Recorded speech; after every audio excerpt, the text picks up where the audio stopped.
Testing, testing, testing.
responded to the video, but not the picture. That's not what I wanted. Who's that? Alright, it's plugged in. Bro, it's plugged in.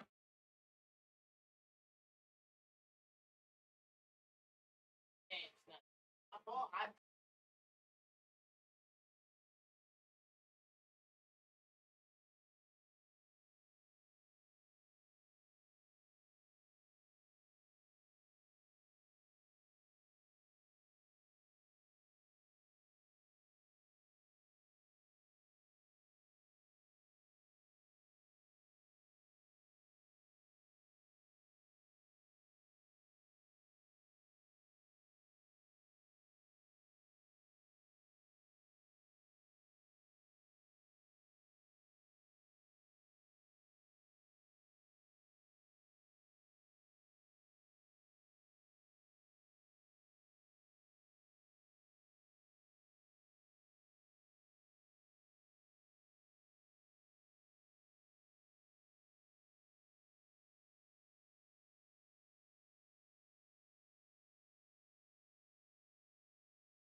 Good evening and welcome to Rebel Park tonight as the Newmarket Rebels are hosting the Woodstock River Bandits. I'm Hannah Hollingsworth, one of your broadcasters tonight, and I'm joined by Mikey Ragone since Andrew Kipps is on vacation. We'll go ahead and give you Woodstock's starting lineup as Newmarket pitcher Cole Evilsizer's warming up. Batting leadoff and center field from Mississippi College is Jordan Evans. Batting second from Shenandoah University and playing second base is Luke Keister. Batting third from the University of South Carolina, Columbia is Will Tippett, and he is at shortstop. Batting cleanup is JT Andorowski. He'll be in right field, and he's from DeSales College. Batting fifth at first base from Rice University will be Barrett Eldridge.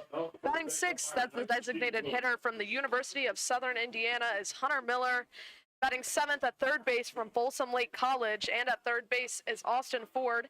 Batting eighth behind the plate from Indiana River State College is Rocco DiPastino. And batting ninth tonight from Wayland Baptist University and playing left field is Christian Toledo. Brixton Lofgren on the mound for the River Bandits. Finished just in time for the first pitch from Cole Evilsizer. He'll be facing Jordan Evans to lead off this game. First pitch from Evans is fouled back. Hannah Evilsizer, as we know, one of the most reliable starters for the Rebels so far this summer. Pitched a lot of home games. Feels like he's starting probably every other game we call. Yeah, I would have to agree. And I know I miss some every now and again, but I feel like Evilsizer's always on the mound. That ball's hit out to shortstop, played by Cody Cooper, a recent addition. 6-3 putout for out number 1. Here's Luke Keister stepping up to the plate. You mentioned Cooper, new addition for the Rebels. Starting shortstop today, giving Caleb Newcomer the day off. Newcomer's been playing a lot on the infield. Rebels having some new arrivals recently, which is nice. Giving some guys some days off. And we got some new pitchers in as well. Huge swing and a miss there from Luke Keister. Cooper, the shortstop, also a pitcher as well. Oh, the more you know. I did not know that. One of the couple two-way guys, along with Blaine Waltzmeyer. That pitch is outside, 1-1. Another guy coming in, familiar name for Rebels fans. If you watched last year, Jake Henry Williams should be in this week. Also a two-way guy. That pitch was low, 2 balls, 1 strike. Excited to have Jake Henry back and excited to have some new guys coming as well. Get to know them here in Newmarket.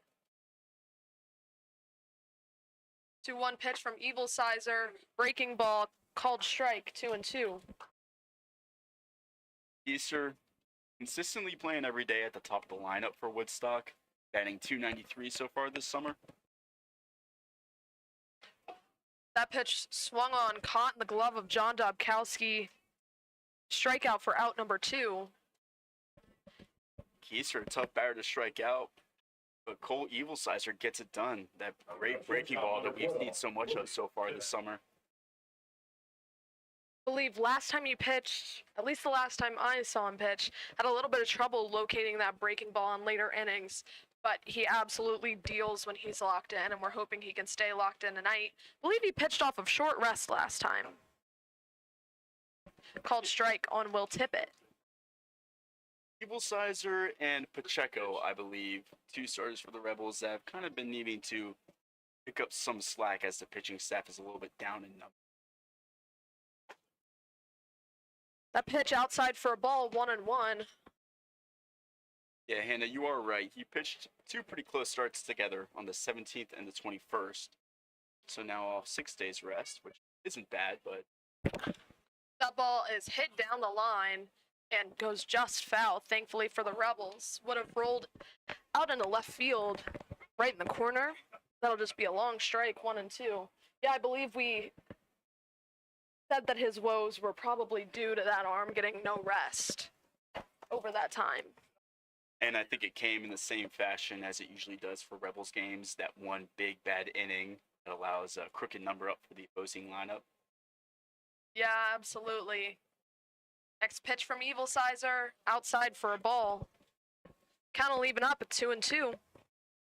Looked like the same pitch he got Keister striking out on. Tippett not falling for that one. I just watched the last batter, learning from others. 2-2 pitch from Equal Sizer. Just outside, so it'll be a full count. The Tippets worked here. JT Androsky on deck.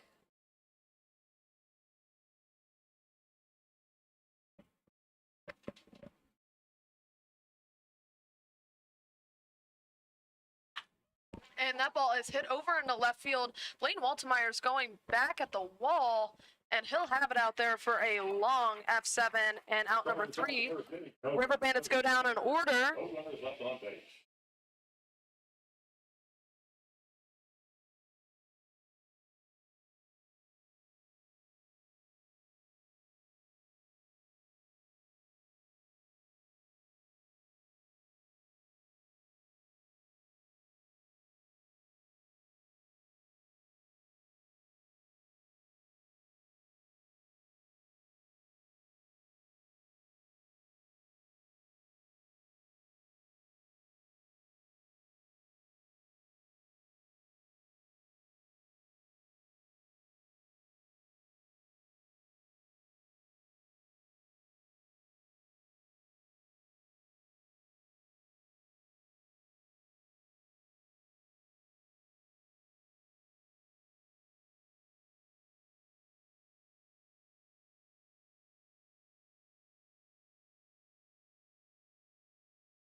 Entering the bottom of the first now, Rebels will go up and face Brixton Lofgren, starter for Woodstock River Bandits from the University of Miami. Greeting him first will be leadoff hitter Jonathan Mallow, playing second base. Behind him, Logan Kelly, center fielder. Mike Dubkowski in the 3-hole in right field. Gian DeCastro at third base. Matt Murphy at first base. Blaine Waltemeyer in left field. John Dubkowski behind the dish as the catcher. Brendan Peterson as the DH. And Cody Cooper batting ninth as the shortstop today. First pitch popped up in the air, but goes foul for Jonathan Mallow. So as Mikey mentioned, Mallow, Kelly, Mike Dobkowski will be batting.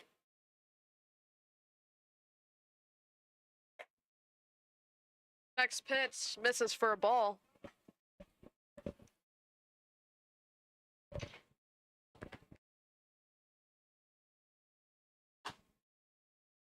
That pitch just misses as well, not by too much. 2 balls, 1 strike on Mallow.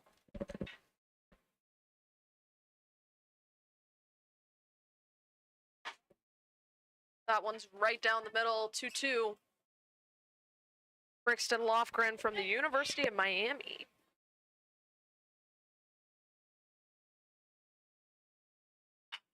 That ball's hit out over to shortstop.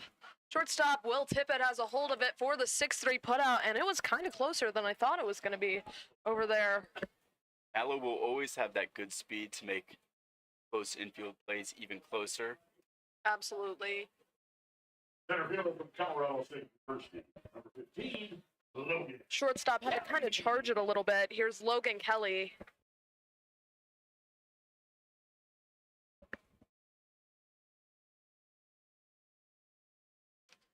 First pitch to Kelly, swung on and missed, 0-1.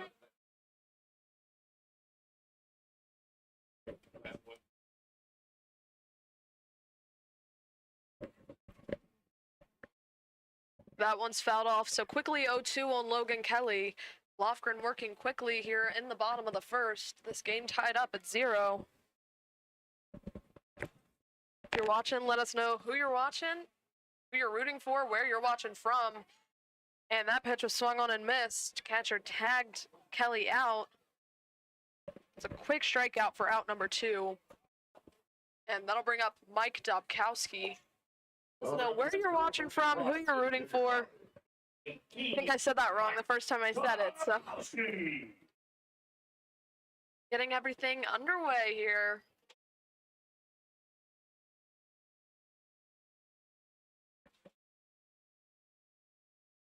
Swung and a missed right past Dobkowski. Dobkowski a little early on that one. Both Dobkowski brothers in the lineup tonight. Give you the field for Woodstock from left to right. Christian Toledo, Jordan Evans, JT Androsky. Another swing and a miss, 0-2. Third to first, Austin Ford, Will Tippett, Luke Keister, Barrett Eldridge. On the mound is Lofgren, and behind the plate is Rocco DiPastino. Pitch was outside. It's a good take by Dubkowski. Kelly going down on 3 strikes. I don't want to prolong this at bat as long as you can. And a swing and a miss. So Rebels go down in order as well through the first. This game's tied up at nothing. Over the bottom of the first inning, no runs, no hits, no errors. No runners up.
JT Androsky, Barrett Eldridge, and Hunter Miller will bat in the top of the second for the River Bandits. 4, 5, 6 batters. First pitch by Androsky fouled off, 0-1. JT batting .310 so far this summer. Tied for the most games played for Woodstock as well, 19. Next pitch, breaking ball just misses a little high, 1-1. That's that curveball that you like to see Cole Evilsizer try and land. Look pretty close there, so look for him to get that more. And that ball's hit out into the shallow center field. Logan Kelly's calling for it, and he has it for out number 1. Kind of more shallow than I thought it was going to be off the bat. Can't tell if things are carrying or dying here tonight after seeing a couple pitches hit by the River Bandits. It's always hard to tell. I'm sure our viewers can see when we go to our wide vision camera that bit of a gloomy day, very cloudy. Thought we might get some rain. We might still later in the game. Hopefully not. Here's Barrett Eldridge. Yeah, lots of storms in the forecast today, and that one hits his elbow. The Eldridge will be hit by a pitch, kind of leaned out of that one, but also into that one. By leaning out of it, he put his elbow out and then grazed his elbow. River Bandits will have a base runner on. There goes the perfect game. Yeah. Eldridge definitely didn't really have anywhere to go on that one. Might leave a little bruise, nothing crazy. There's Hunter Miller. Bunt, pretty nice bunt. John DeCastro isn't even going to make a throw over. Tough thing to do. That'll be an infield hit for Hunter Miller. Beautiful bunt right down the line. Really no one to get it. A lot of speed over there by Hunter Miller, so DeCastro really had no chance getting the out at first. Number 14, Austin. Barrett Eldridge had a good jump, made his way over to second. Here's Austin Ford with 2 runners on. River Bandits have something cooking here in the top of the second against Cole Evilsizer.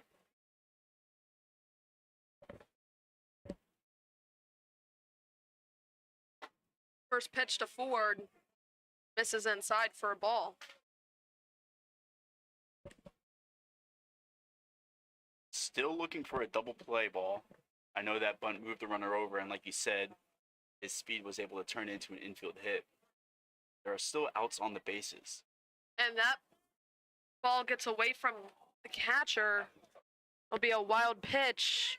Runners on first, second, and third now. The kickback was pretty favorable for Dubkowski behind the plate. I thought he might test a runner at second base, try to throw out that trail runner. But he didn't want to take that risk. Personally, I wouldn't take that risk either right now. Let the runners get to second and third with Evilsizer, who is pretty close to an ace on the mound. Yeah, he can definitely give you a strikeout in a big moment like this one. But in a 3-0 count, wouldn't be surprised to maybe see him walk him. And he does. So bases will be loaded for the River Bandits here in the top of the second. Rocco DiPastino stepping up to the plate. Barrett Eldridge on third, Hunter Miller on second, Austin Ford on first. I was actually going to comment, with the speed of Hunter Miller and Barrett Eldridge, I wouldn't have been shocked to see a double steal anyways. Right? Yeah. I know the River Bandits have been a running team this year. I'm not sure the stats on that, but you know, they do have quite a few stolen bases, and those aren't slow guys on the bases. First pitch, called a ball to DiPastino, Christian Toledo on deck. Really interested to see how Cole attacks this at bat. Bases loaded now, nowhere to put him. Next pitch is in the dirt, 2-0.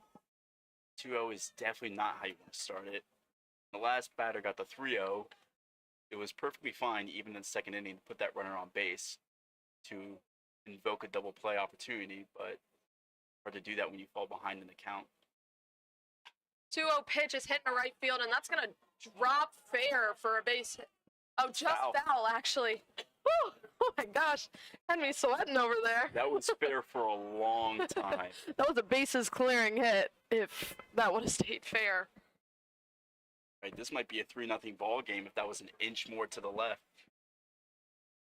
DiPastino giggling a little bit as he comes back. It's 2-1 now. Rebels definitely catch a break there. And a swing and a miss, so 2-2. This would be a big out here for Cole Evilsizer if he's able to get it out after that placement there by DiPastino. Hopefully it would be a huge boost of confidence.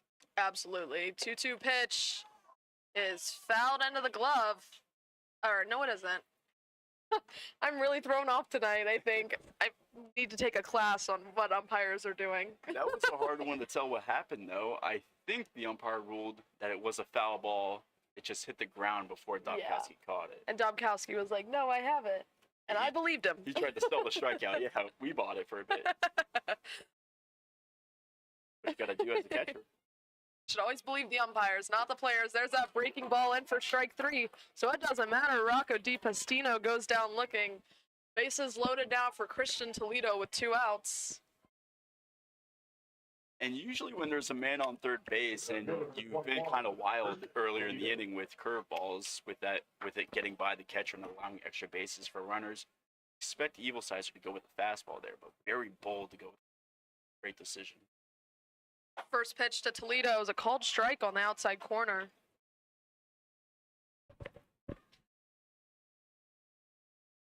Want to seize this opportunity. Want Toledo to get on base if you're the River Bandits. That ball's popped in the air into right center. And right fielder Mike Dubkowski has a hold of it. For out number 3. River Bandits get no runs on 1 hit. There were no errors and 3 runners left on base. A little bit of a rough inning for the Rebels, but Evilsizer gets out of it unscathed. Over the top of the second inning.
Gian DeCastro will be leading off first pitch, hit out to shortstop.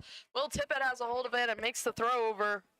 That was Gian DeCastro. Barely got his name out of my mouth for first pitch hitting, hit out over to shortstop.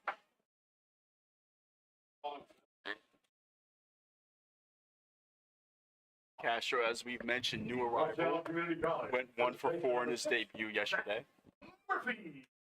Matt Murphy hits the ball into right field. So first pitch hitting all around. Can't even get anything out. I was letting you finish up about Castro, but Matt Murphy said, nope, I'm going to hit the ball over to JT Andorowski. That's a single for the Rebels. First hit of the night for Newmarket. Here's Blaine Waltemeyer. 25. Get out anything you need to say in 5 seconds. I'm waiting until after the first pitch. Gosh. Blaine, you might not have much to say about you. The trend follows. It'll be over quickly. First pitch to Waltemeyer. Right down the middle. Fastball for a strike. Nice pitch there. Well, I do have a couple things to say about Waltemeyer. You mentioned how he's been struggling to start the season. Over the past few games, and really this whole week, he has been coming alive. We've been waiting for it. Last game against Woodstock on the road, had 2 hits. Had a hit last night. I believe it was the Rebels' only hits that night. Yeah. That pitch outside for a ball, 1-1. That's coming alive for Blaine Waltemeyer. Swing and a miss. And I credit it all to him returning my debit card. It's the good luck. He God did. said, because you're being a good person, then we'll give you a good bat. And a swing and a miss. That's out number 2. Not the best at bat there. Maybe you should lose something else and have him return it. Play the role of good citizen Get some again. more luck. Number 13. Get some more Maybe good not something as important as important as the debit card, though. True. Fair enough. So 2 outs, Matt Murphy over on first. Here's John Dubkowski. John Dubkowski, also a hot hitter for the Rebels. Runner goes, nice jump, called strike. DiPastino didn't even try. Stolen base for Matt Murphy. I wish we had hot mics on the field. You could hear the infielders yelling step off because the steal was so early. Another called strike, 0-2. Let's put it to some use. Let's get a base runner crossing the plate.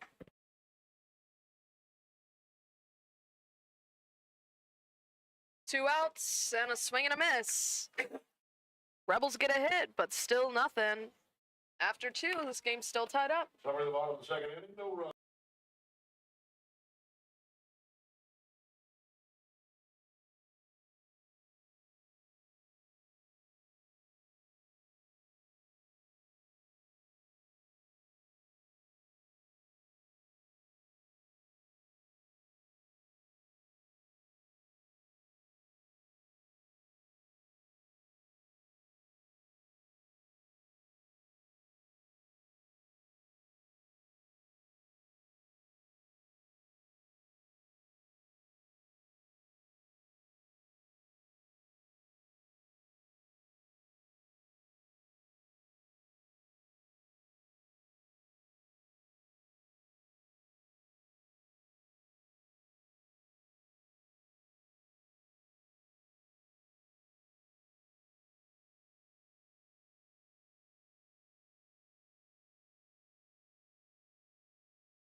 Top of the order, batting for the River Bandits, Jordan Evans, Luke Keister, Will Tippett.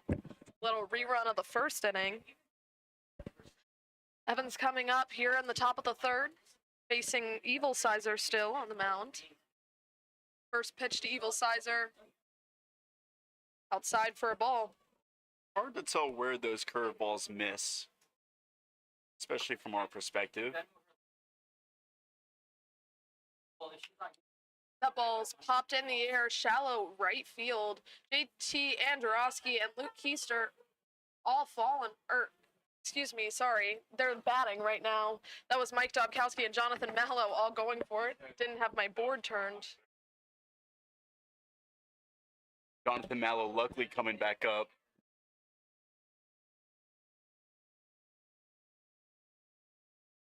That'll be a hit Number 1. for Jordan Evans. Sorry, figuring out whether that was a hit or an error.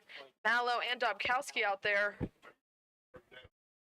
Another debated discussion here in the booth. It's hard to tell with those in-betweener pop flies where multiple defenders are crashing at once. Yeah, absolutely, but we decided it was kind of no man's land out there. More or less, a little bit of a miscommunication, so. That pitch is high to Luke Keister, 1-0. That will increase Evans' batting average. Only 8 games so far, but batting 400. Quite an astonishing number. Yeah.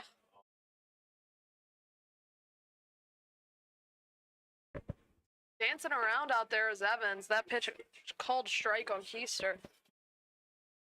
Woodstock has had Newmarket's number in their head-to-head matchups. Especially overall, they're having a great summer so far. But the games have been relatively low scoring and close, so it says a lot with Evil Sizer on the mound that they're already trying to bunt runners over, play a little small ball. Yeah, and I don't blame him. Small ball wins a game. That pitch is outside, or it can win a game. I'd bank on it more often than big ball. Especially with a guy like Keister. He's not going to bring that much power to the plate, but he's a good contact hitter. He's got good hands. No doubt he can lay down a quality bunt. Absolutely. 2-1 pitch to Keister. Gets away from catcher Dobkowski. So it'll be 3-1 now. Evans making his way over to third. It's just unfortunate. You never want to give any gifts to any teams, and that was a gift. Really want to take that out.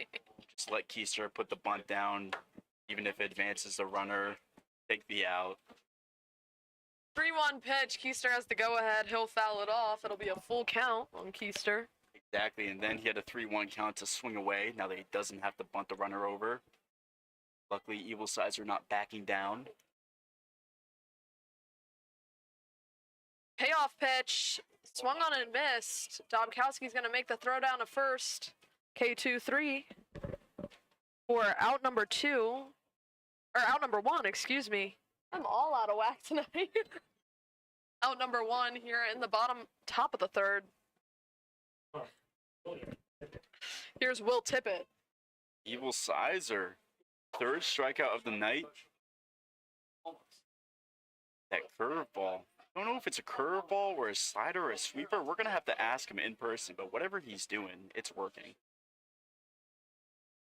Absolutely. Fastball stays high, 1-0. Curious to see if he drops in the curveball this pitch to tunnel it well with that high fastball.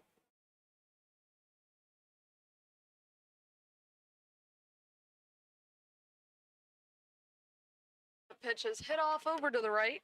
Foul ball, 1-1. JT Androsky on deck. Another fastball there.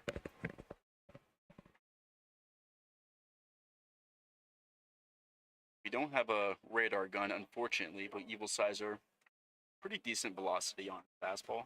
I would estimate around 90.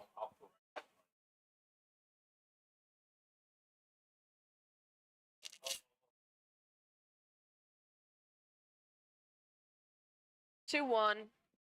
We used to have a little radar gun up here, but it's gone now. Called strike 2-2. And you know, I've known about the radar gun being up here for a bit, and I always mean to do something about it before the game. Have it ready, but I always forget. One day you'll get it, Mikey. Next day. game, I believe. Sunday night, everybody be ready. Big swing and a miss, so a big out there for Evil Sizer, getting Will Tippett swinging for out number 2. Here's JT Andorowski. And there was that curveball for Evil Sizer's 4th strikeout of the game. Just very sharp. It moves so much. He hides when he's going to throw it really well. I don't know when it's coming. Neither do the hitters. When Cole Evil Sizer is on, he is on. 1-0 outside.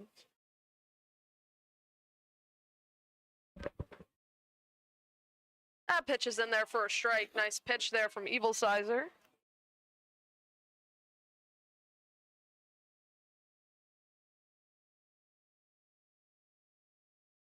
One pitch from Evil Sizer. There's that breaking ball, but it'll be inside.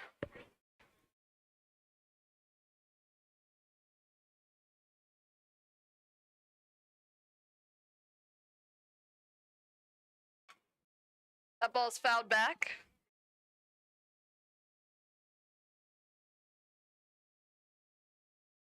Take it. Cole trying to pitch around that leadoff hit. Runner still on third, but a swing and a miss. So Cole Evil Sizer has a clutch 3 strikeouts. No runs, 1 hit, no errors, 1 runner left on base. We'll go into the bottom of the third, tied up at nothing.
Brennan Peterson, Cody Cooper, and Jonathan Mallow will have a chance to put the Rebels in the lead. A little bit of a mix-up at the plate, timing-wise, but we are good now. First pitch is inside on Brennan Peterson.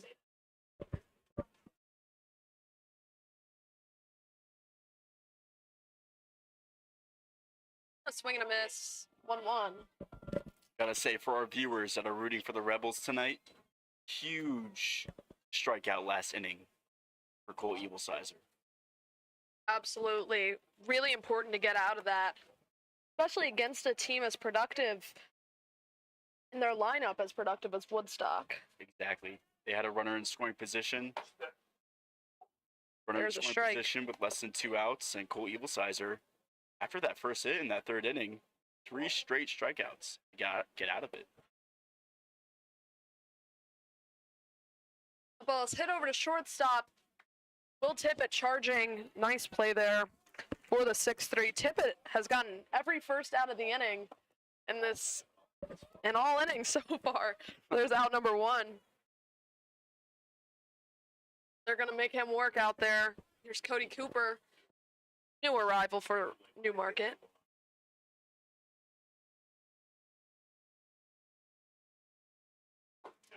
Swing and a miss, 0-1.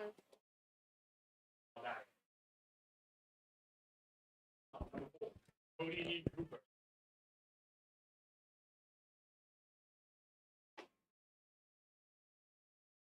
2 consecutive strikes thrown to Cooper. Cooper just watching him go by. I don't blame him. I feel like a lot of the Rebels have been watching these pitches tonight, and that's a swing and a miss. Drop strike 3, though, kind of juggled by DiPastino, and he luckily gets out of it. K2-3. That could have easily been some trouble. That was another bang play at first base. Cooper's speed made it close.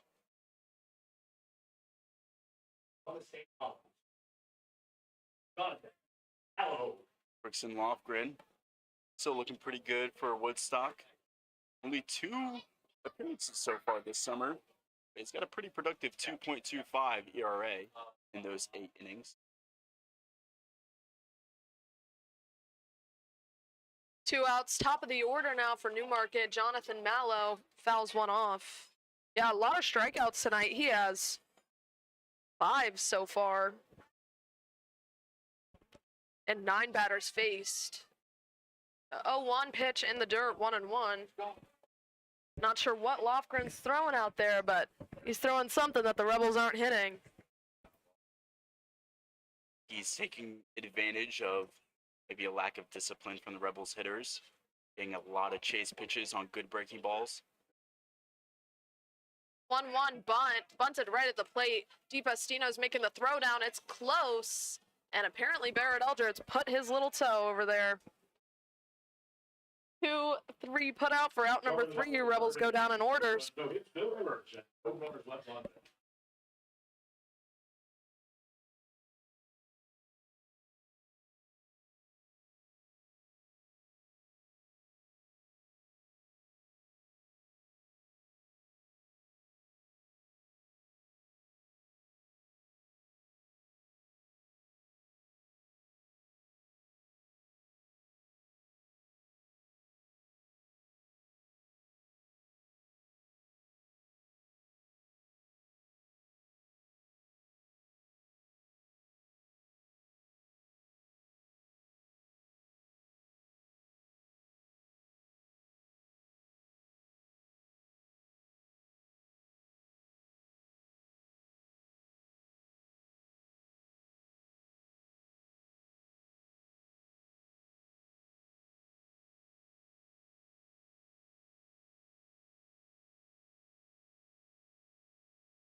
Here's Barrett Eldridge, hit by a pitch in his first plate appearance tonight. It'll be Barrett Eldridge, Hunter Miller, Austin Ford batting.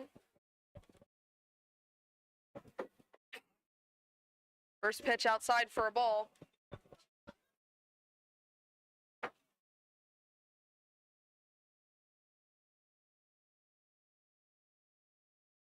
That ball hit down the line, just foul. 1-1.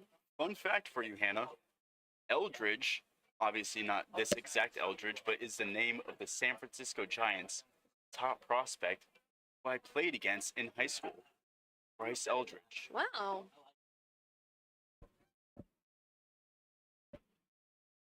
So for all of you watching and listening at home, go look up Bryce Eldridge of the Giants. Look how big he is and tell him that is too big for a high schooler, because he was that daunting also back then. And that'll be ball 4. Eldridge walks down. Over to first.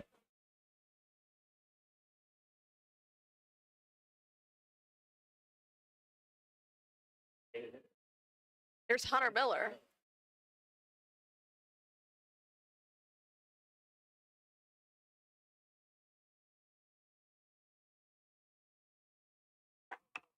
Hunter Miller swings and misses. River Bandits have a runner on.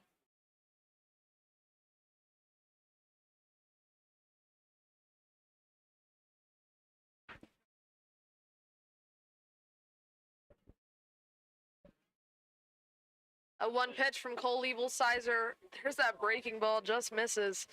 Like a pretty nice pitch to me. But I see that I missed inside. Hunter Miller, not as productive as some of the bats at the top of the lineup for the River Bandits, but he's played almost every game, if not every game for Woodstock. 2-1 just misses as well. We've talked about it with how often Evil Sizer has had to take the mound for the Rebels. Durability is very vital, especially in these grind of summer seasons. 2-1 pitch. Breaking ball that doesn't break. High for a ball. 3-1.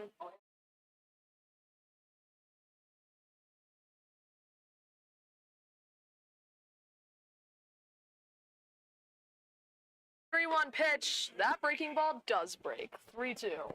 3-1. 3-2, actually. Oh. Those are the pitches we talked about where if he's landing those for a strike, he's going right. Absolutely, and that's a fastball right by Miller for a strikeout. Big strikeout there for Evil Sizer. He's now at 6 strikeouts on the night. So very strikeout heavy game between Evil Sizer and Lofgren. Can't complain. Can't complain over here. A little pitching duel moment. Pitchers' duels are fun, but they're a lot more fun when there's a lot of strikeouts. True, absolutely.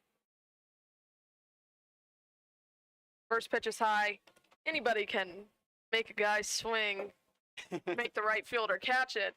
Not every guy can blow one past him, you know?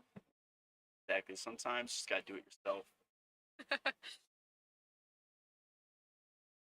1-0, runner goes, and that ball is hit out over to shortstop.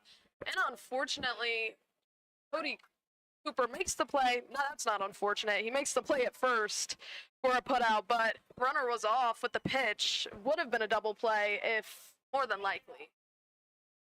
Right, I was about to If the say that was situation kind of didn't call the for it. unfortunate part was the runner Yeah. was on the move on that ground ball, so no double play available. Nevertheless, Cole Evil Sizer still got 2 outs. Appreciate the out there. Yeah, Eldridge had a nice jump on that, was gonna make it, and that one was fouled very weirdly. DiPastino doing a little jig moment. I think he got a little startled, didn't know where that foul ball was going to end up. Sometimes they can bounce right back up at you, bite you in the lip. You never know. Personally, I would love that. Breaking ball, just a little high, 1-1.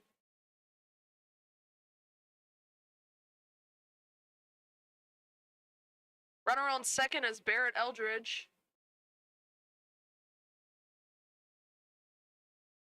Swinging at a pitch in the dirt, super early pitch. Not sure what Evil Sizer threw there to get DePastino out that ahead, but Whatever it was, it had a lot of deception. I don't think DePastino was too close to catching that one with the barrel. and that one's rolled softly, and Don Dobkowski's going to take it for the 2 unassisted. And out number 3, all zeros except 1 left on base in the top of the 4th.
Here's Logan Kelly up for the for the Rebels in the bottom of the 4th. I'm all over the place tonight. I'm sorry, y'all. That one's outside for a ball. We're always tested to the max in pitcher's duels. Pitched way inside and low, 2-0. Lofgren back out for his 4th inning of work. Ball's fouled off, 2-1.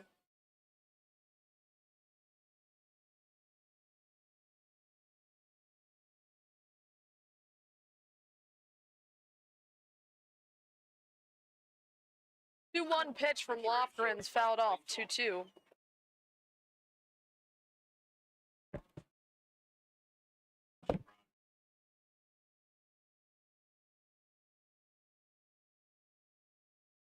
Two-two pitch. Just misses, so a full count on Logan Kelly. I believe it's the first full count that a Rebels batter has worked tonight. I was about to say, good sign for Kelly to work it full. Absolutely, and that's a swing and a miss. For out number 1. Honestly, yeah, still a good sign though. Saw a lot more balls in that at bat than we've seen Lofgren throw mostly tonight. Kelly unfortunately struck out on 3 pitches last at bat, so better showing there. Here's Mike Dobkowski. 0-1 on the night with a strikeout. As just about every other Rebels player is. Very strikeout heavy night. 1-0 on Dobkowski. Good. It seems like Lofgren's slowing down just a little bit, even though that was a very nice fastball for a strike. Take what you can get. That pitch outside, 2-1.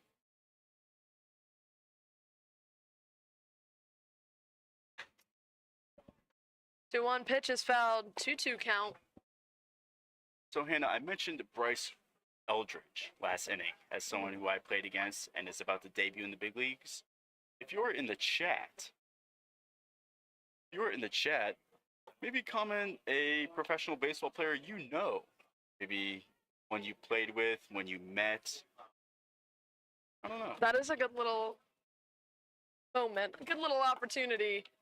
And that one just misses for a ball. It's pretty close. Mike Dobkowski is going to take his base.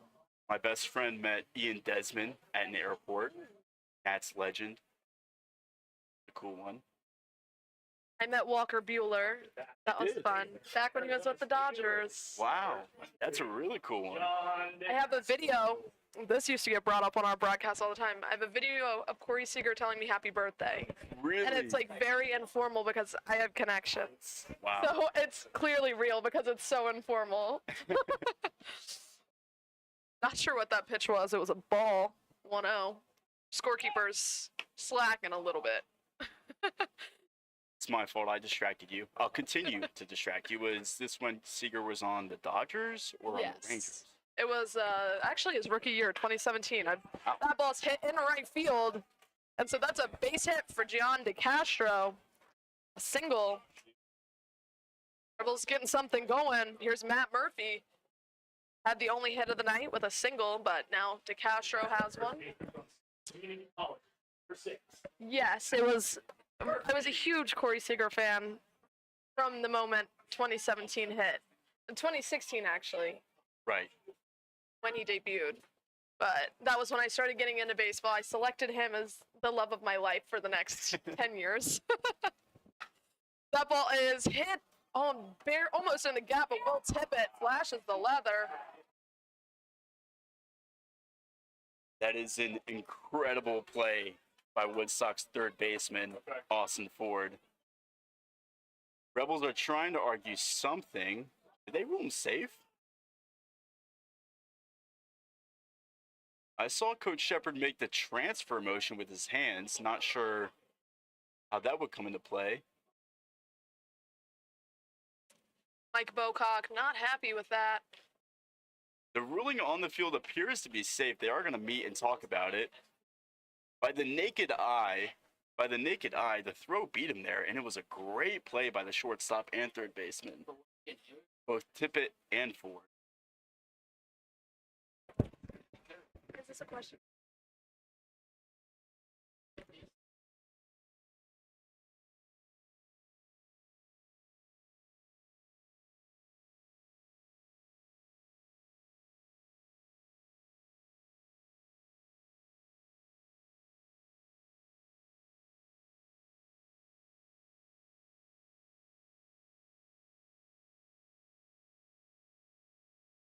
And they're ruling him safe. That'll just be a fielder's choice that puts bases loaded for the Rebels here with 1 out. And you can see on the right of the screen, the River Bandits, oh, they just went off screen, but the River Bandits coach is still having a heated discussion with the umpire. I mean, that was a great play there by Tippett and Austin Ford. I'm kind of shocked to see it as safe. I'm very shocked. I wish we could see what the ruling was or why the ruling was the result that it was. Maybe obstruction. Obstruction is really the only thing I could come up with.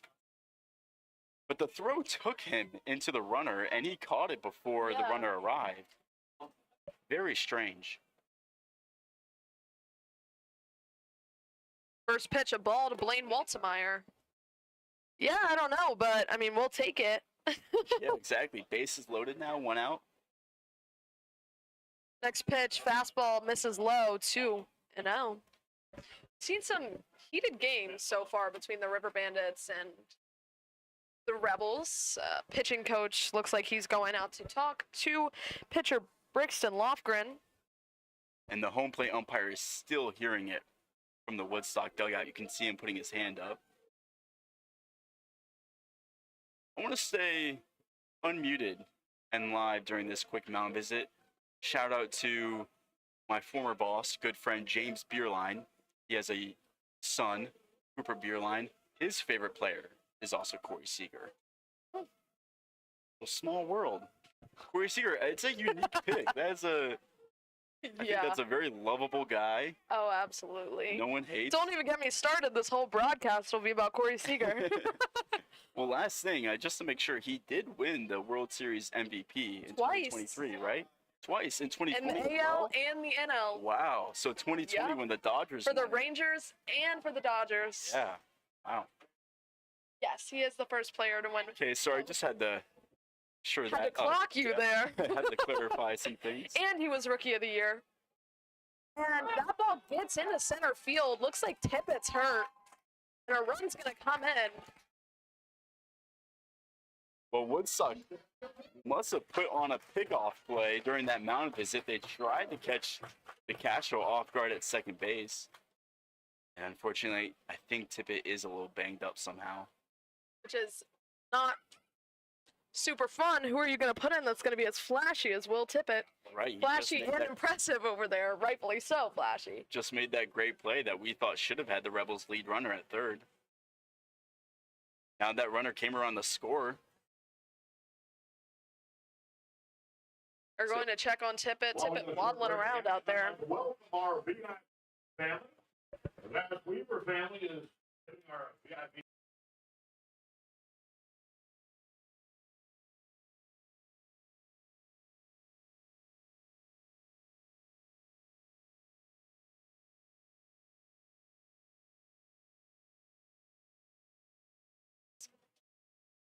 That's an E1 that'll score Mike Dobkowski.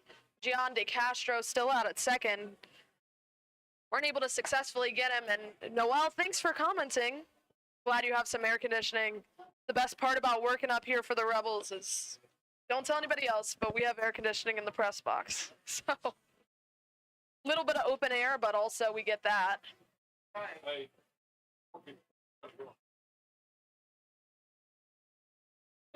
Rebels tag one on here in the bottom of the fourth. Jump out to an early lead.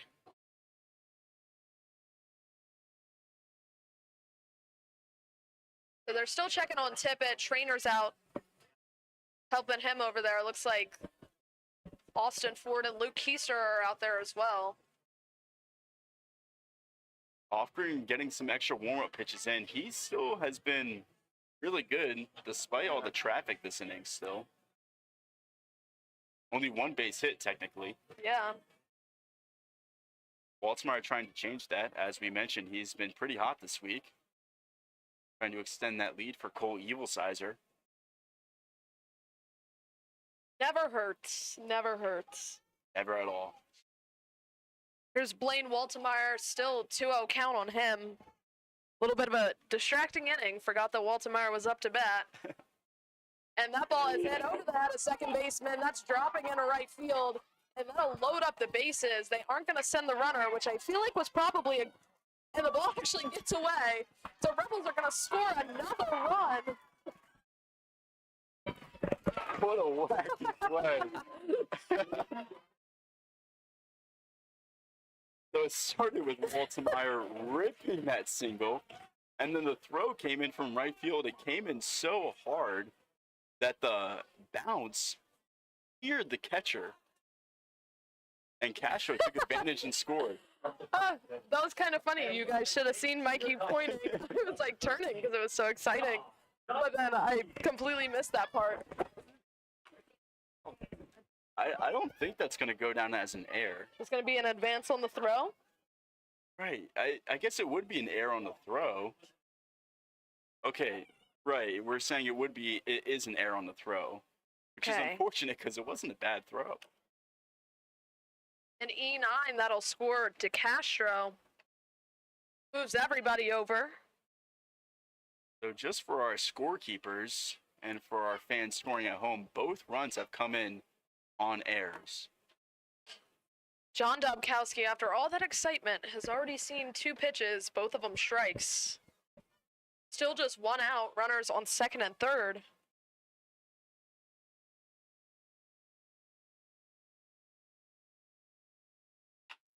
And that ball is hit out to Keister. He's going to watch the runners 4-3 put out for out number 2. Yeah, infield was in on that play, so even though Dobkowski was able to put the ball in play, Matt Murphy had to stand still at third base. Number 7, Brennan Peterson. And here's Brennan Peterson with 2 outs. Called strike.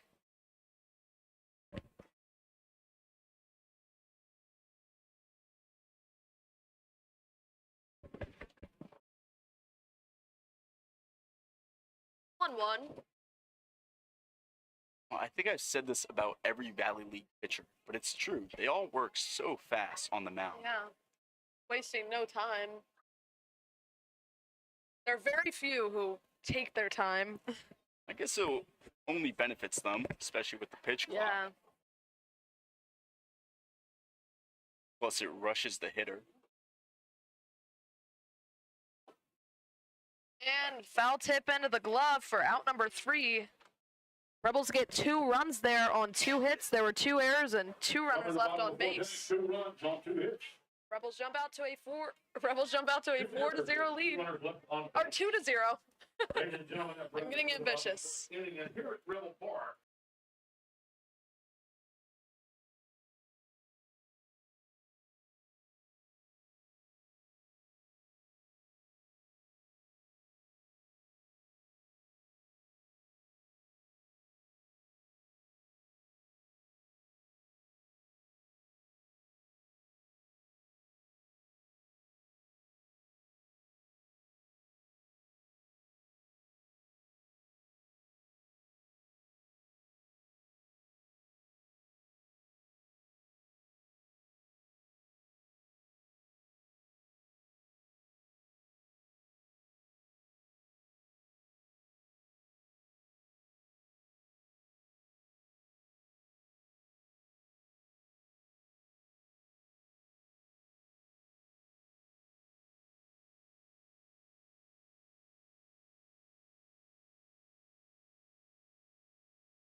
Here's Christian Toledo to lead off the 5th for the River Bandits, number 9 batter.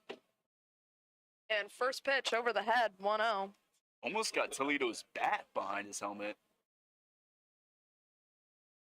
which would have worked out in Newmarket's favor, as it would have made it strike 1. So John Dobkowski going out to talk to Brixton Lofgren. So you got Toledo leading off for the River Bandits. Top of the lineup following. Big inning for Evil Sizer. Finally has a lead to work with. I really want to put up a goose egg up there on the scoreboard and keep that lead for longer than 1 inning. That pitch is high. Very wacky last half of the inning. I think we came away concluding that both runs were unearned. We'll take it though nonetheless. It'll be 3 balls, no strikes on Christian Toledo. Jordan Evans waiting on deck. River Bandits now down 2-0, trying to get something going. And that's a called strike. Toledo thought that it wasn't. It'll be 3-1.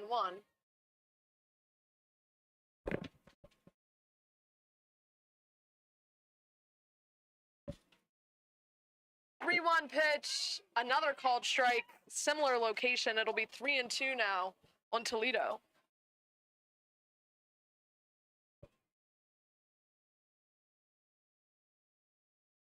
Payoff pitch from Cole Evil Sizer, popped in the air. Toledo fouls one off.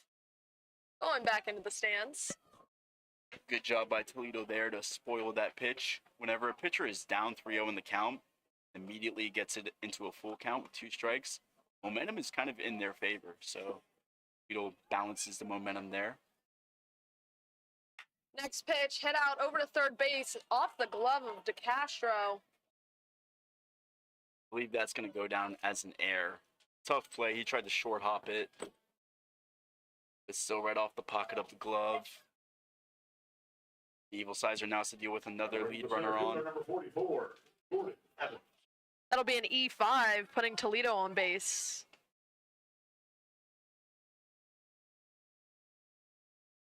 And here's Jordan Evans, 1 for 2 with a double. Christian Toledo over on first. Yeah, it was a hard hit ball, but pickoff attempt. Toledo back in safely. Hard hit ball, but they say it could have been played by DeCastro. I think he also knew that Toledo was a fast runner coming out of the box, so he was rushing himself defensively. Toledo has kind of a big jump. That ball's hard hit out in the left field, and Blaine Waltemeyer's going back. That is over the wall. That's a 2-run home run to tie up this game for Jordan Evans. Toledo comes in on that as well, making their way around the bases. This game's tied up 2 apiece here in the top of the 5th. So only one of those runs is going to be earned and credited to Cole Evil Sizer, as Toledo reached on an error. As we talked about, it was really vital for the Rebels to come in this half inning and put up a 0. Second baseman, number 1, Luke Easter. Woodstock came out swinging though. They had different plans. Sounds like the River Bandits knew it too and knew to seize the opportunity. Important to get on base here. Here's Luke Keister, 1-0. As good as Evil Sizer has been today, and he has been good, that was a no-doubter. Absolutely. Moonshot home run. Off the bat. 2 balls, no strikes on Luke Keister. Insert adjective here. That's all I got. Sorry. I'm waiting. I'm thinking of an adjective. Demolished. Wait, that's not an adjective. That's a Works, verb. though. I like that word. That works, though, Yeah. for home runs. The 3-0 count on Keister. Moonshot. I don't know. I think you got them all. No doubter. And that's ball 4, so Keister will get on base. An error put Toledo on. Home run cleared Toledo and Evans. And now Luke Keister on base after a single. Coach coming out. And they are going to make a call to the bullpen.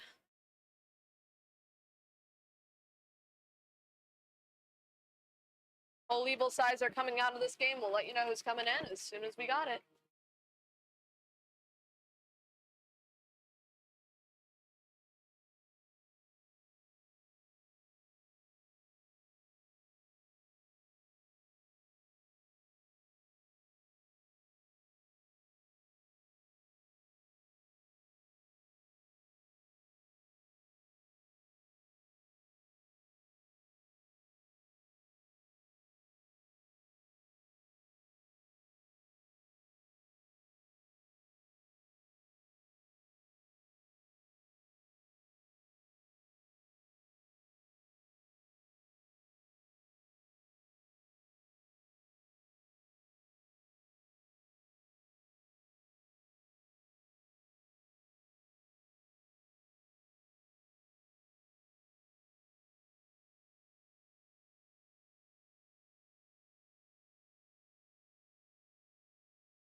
Luke McGrath coming in to pitch in this game.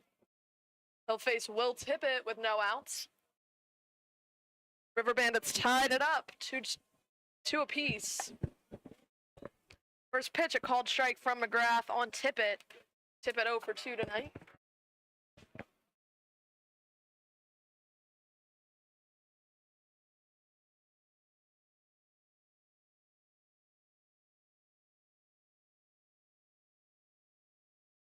No balls, 1 strike.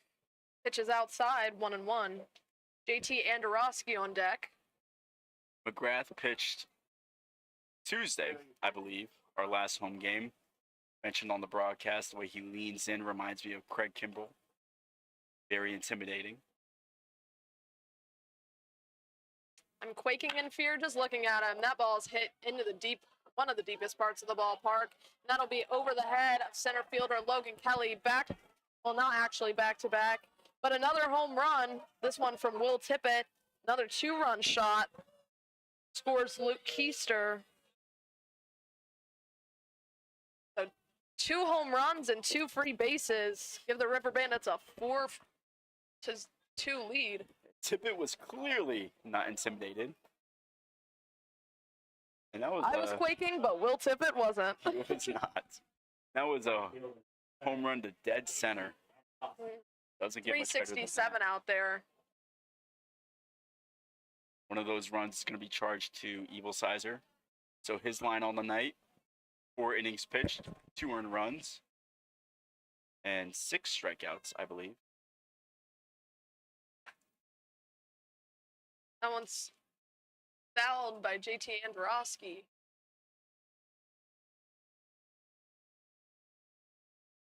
Yeah, 4 innings pitched, 3 hits, 2 earned runs, 3 total, 3 walks, and 7 strikeouts.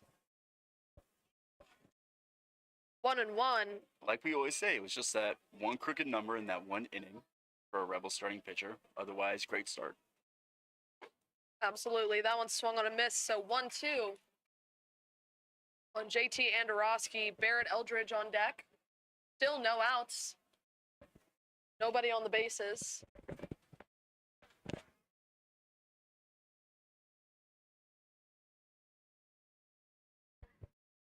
Next pitch from Luke McGrath is swung on and missed.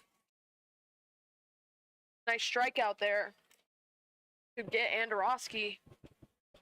A really good bounce back. McGrath needed that one. There's Barrett Eldridge. Yeah, this Woodstock team hard to shut down.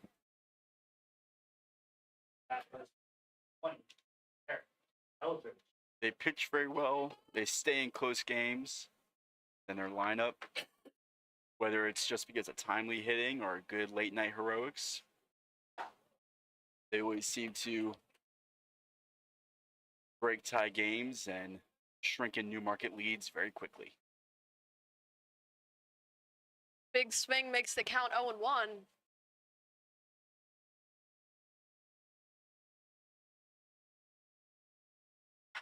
0-1 is hit out into right field, and that's going to be over the head, off the wall, over the head of Dobkowski. That'll be a double for Barrett Eldridge. So Eldridge joining in on this base running fun.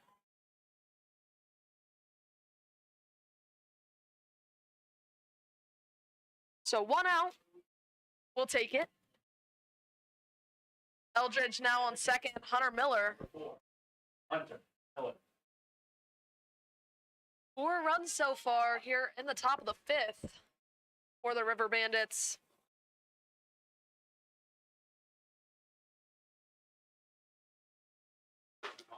A pitch, a fastball in for a strike.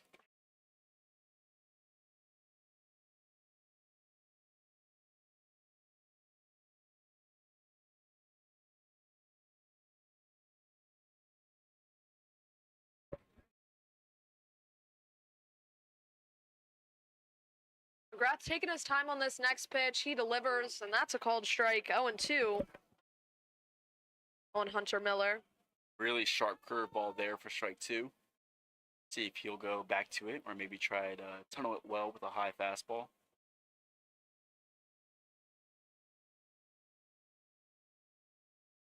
High fastball. Nope, outside. 1 and 2. Went with the fastball, just lost it a little bit. He's a fastball pitcher, McGrath. Probably the highest velocity, I would say, coming out of the bullpen. A lot of zip that I was just seeing on that first strike pitch to Hunter Miller. I just didn't comment on it because I didn't want to lie to you guys. But good to know. 2-2. You know, at Percival, their scoreboard actually has a radar Yeah. meter. It's very cool. We had a guy who used to throw about 99. Saw him throw there, and it was no lie. That's a strikeout, big strikeout there for McGrath for out number 2. Yeah, he threw very hard, but always had a little bit of trouble locating the pitches. I'm going to shout out somebody else I know. I already shouted out an old boss, James Beerline. I'm going to shout out Colin Hughes, VCU catcher. Last summer, I saw him hit a game-tying home run in the 9th inning, go-ahead home run in the 9th inning off a 100-mile-per-hour fastball. Oof. Rarely see it in summer collegiate leagues. Yeah. Always fun, though, when you do. I start somewhere. That pitch is outside to Austin Ford. Drop in the chat, what's the fastest you've seen in person? Even if it's in the pros, did you see Chapman pitch? I feel like that's a really hard question. I would have no idea if somebody just walked up on the street and asked me that. Swing and a miss for strike 1. Well, don't panic, YouTube viewers. You have time to answer. But give it some good thought.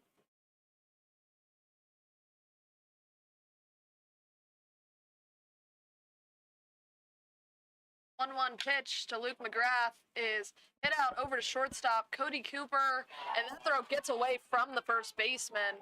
Runners are actually going to hold up. Not sure who that error is going to be on.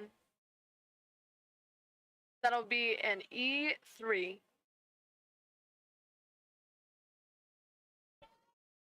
Was close. It's always hard with first basemen when they're asked to scoop it or pick it.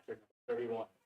Rocco Depassi. But I don't even think that ball really took a short hop. I think Murphy tried to catch it before it hit the ground and just came up empty. So yeah, will be an error on Matt Murphy, unfortunately. So Rocco DiPastino up at the plate with runners on corners. That's a called strike to DiPastino.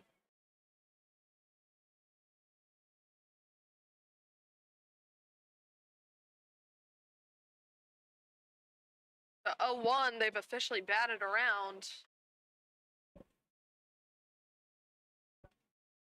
And if an out doesn't come here, they'll ruin our scorebooks. Oh, 0-2. At this point, I take it. I've had many of my pages ruined. Yeah, we're experienced now with that issue. I'm not shy anymore. I have no problem crossing out a little number at the top and putting a 4. Exactly. Next pitch, swung on and missed. They didn't ruin our scorebooks, though. It's exhilarating. Over the top of the 5th inning, 4 runs on 3 hits. 4 runs, 3 hits, 2 errors, 2 runners left on base. Up to our River Bandits lead 4-2 now, going into the bottom of the 5th. Tonight's winner was Jameson Miller. Dan Dakota.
Greg, thanks for commenting. I thought you were Mikey in disguise.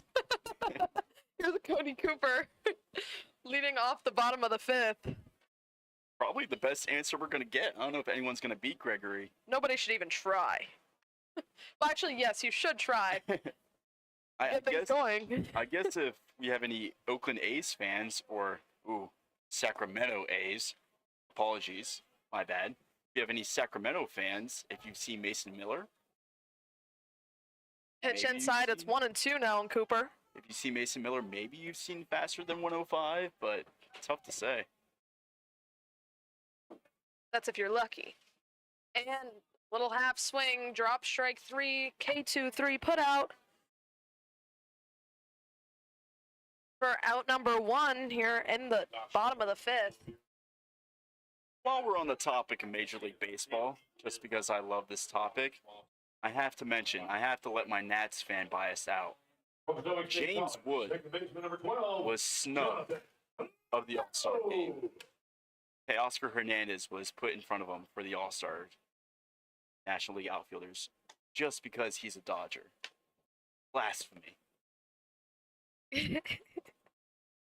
1-0 on Jonathan Mallow, leadoff batter.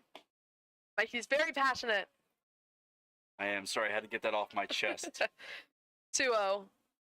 I believe we're supposed to promote Major League Baseball. I believe that's in our exact rule books. I'm promoting James Wood. That's who I'm promoting. 3-0 now on Jonathan Mallow. Lofgren falling behind. Yeah, they are a sponsor of the Valley Baseball League. That ball is kind of in no man's land, but Christian Toledo's calling for it. He has it for out number 2. And here's Logan Kelly. Well, we've been talking about the Major League All-Star game because Brendan Donovan might make an appearance for the National League, former Newmarket Rebel. Second baseman for the St. Louis Cardinals, those that don't know. Big swing and a miss. 0-1. Yeah, played for the team in 2018. Question mark. That pitch inside 1-1. Sometime around there. A little bit before my time.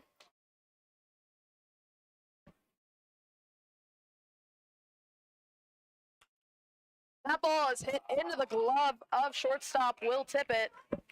Rebels go down in order and just 65 pitches. Are you going to take my card? Nobody left.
Christian Toledo leading the inning off again. Just let off the last inning, reached on an error.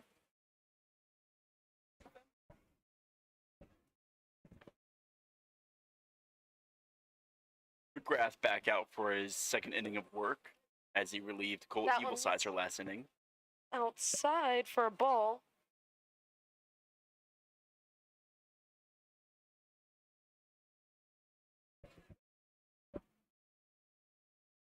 So excited for some chili cheese fries, but we don't have any. Don't come here excited for those. It's fouled off, 1-1. We have other great things at the concession stand, like fried onions. Ooh, I really like fried onions. Sorry. I also really like fried onions. One of the best ballpark foods is bratwurst or Italian sausages. And they have those at Percival. They do. Get peppers in it, onions if you can. Great stuff. Not at all. 1-1. Pitch way outside, so a 2-1 count now on Christian Toledo here in the top of the sixth. River Bandits with a mere 4-2 lead.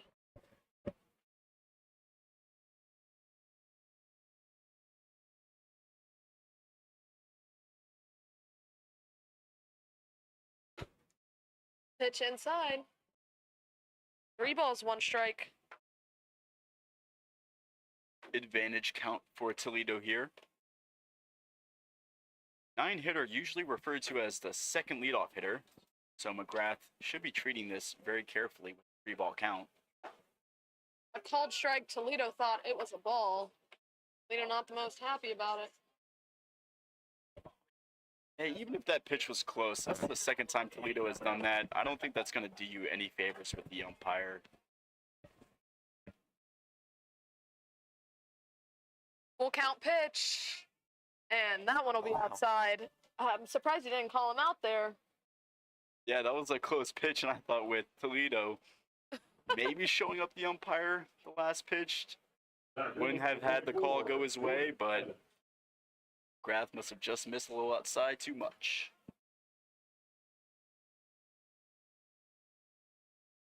The Toledo on base for the second time tonight reached on a walk and an error. Here's Jordan Evans.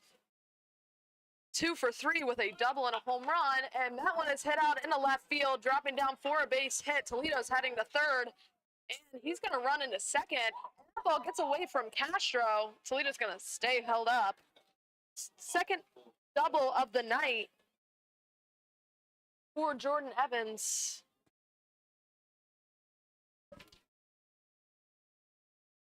So runners on second and third. That's Toledo on third. Evans on second. I believe And pitching coach going to talk to McGrath. I believe for our scorekeepers, we might debate whether that was a single or a double. Very minuscule detail, but hit was out to Waltzmeyer. I thought Blaine Waltzmeyer would have had a chance to make that play close at second base, but the play went to third base. Toledo was well safe there.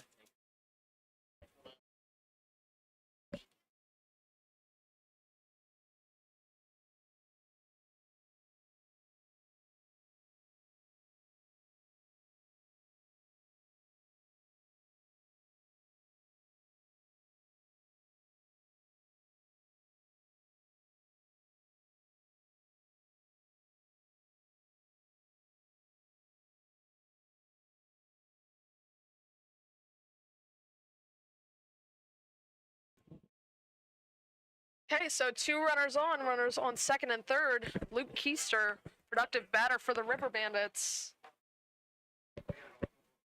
No outs. First pitch to Keister is outside for a ball. So Waltzmeyer, as I mentioned, went with the throw to third base there. We did rule it a double for Evans.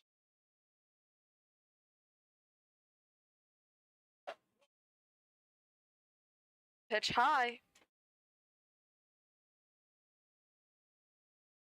Jordan Evans for Woodstock River Bandits, their leadoff hitter who just hit that double.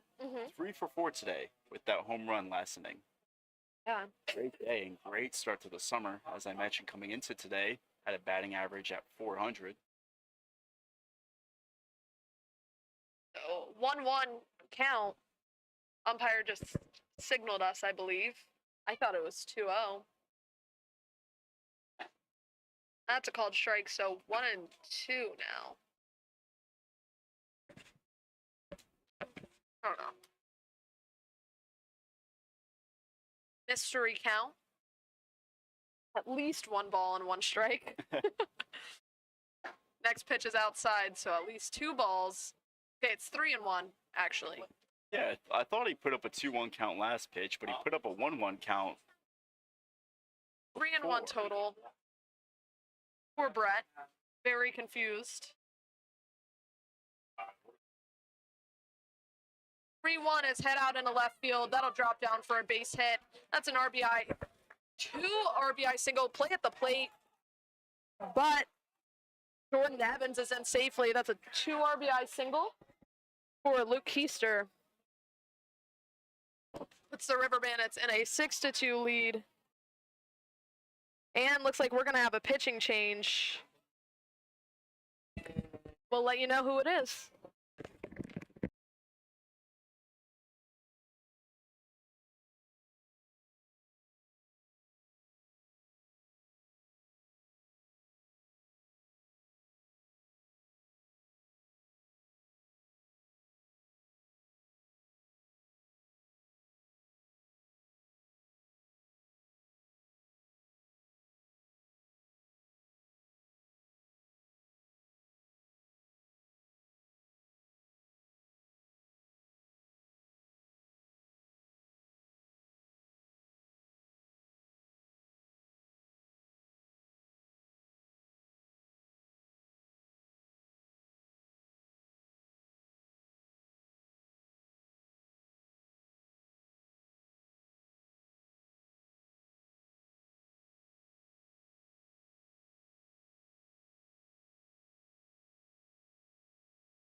Back a little bit early as Hannah is enjoying that concession food she was raving about.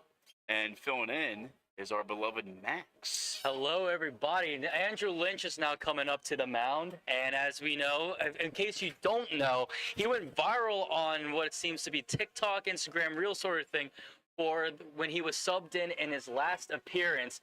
Very funny video if you haven't seen it. He just was him warming up, tosses the ball into the woods, and then says, "Coach, I'm ready." And hopefully he is ready for tonight, as the River Bandits are kind of having a hit show in these middle innings, don't you say, Mike? Yeah, definitely. Do you think he took that same pregame routine, Andrew Lynch? I surely hope so. That would have been great. I mean, I feel like that's the kind of energy you would want in this kind of games. But at the same time, like, if he's ready, we gotta know he's ready. But gotta make sure like they're still gonna be having a good time on that field, right? Exactly. Gotta fire him up somehow. It's on. Just got breaking news. There is no chili in concessions. That's No tragic for Hannah's chili. desires. Well, Willie. I think we might be without Hannah for a little bit longer. So Max is gonna be able to stay with us. No chili. It's an unbelievable statement. That's just something absolute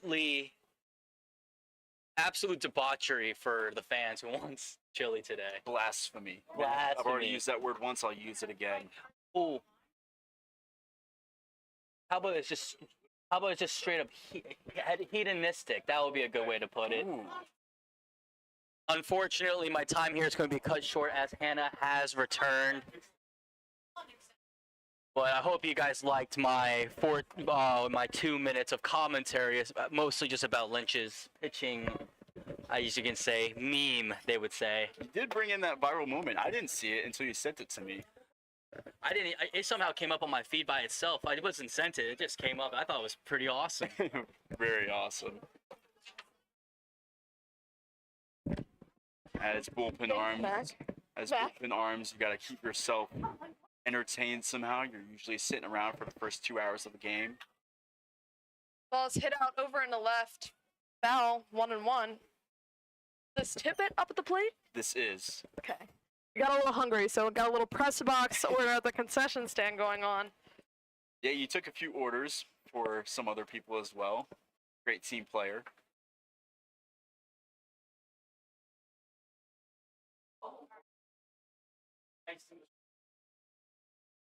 And they're going to get Keister picked off in a little pickle.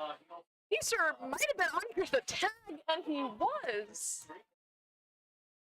I kept it in the close angle camera view because you can see second base right near the top left corner in the background. And you can see Keister kind of make a swim move in the second base. Not really, just more of a scrappy avoid the tag maneuver. See Mallow try to reach back to apply the tag, but Keister beat him back to second base. Really unfortunate because, like you said, Lynch had him picked off. And that ball popped in the yard. Nice catch there by John Dobkowski to get Tippett. Was a little foul tip. Dobkowski ended up getting a hold of it. Great play. I wasn't even fast enough to switch camera angles there. Dobkowski went flying after that one. One of the better plays you'll see a catcher make.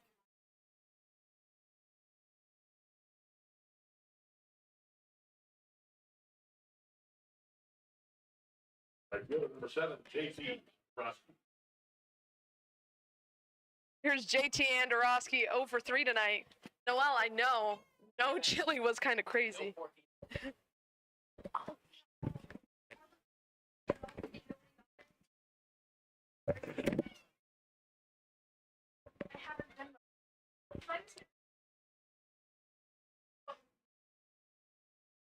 Oh, 1 count for Lynch.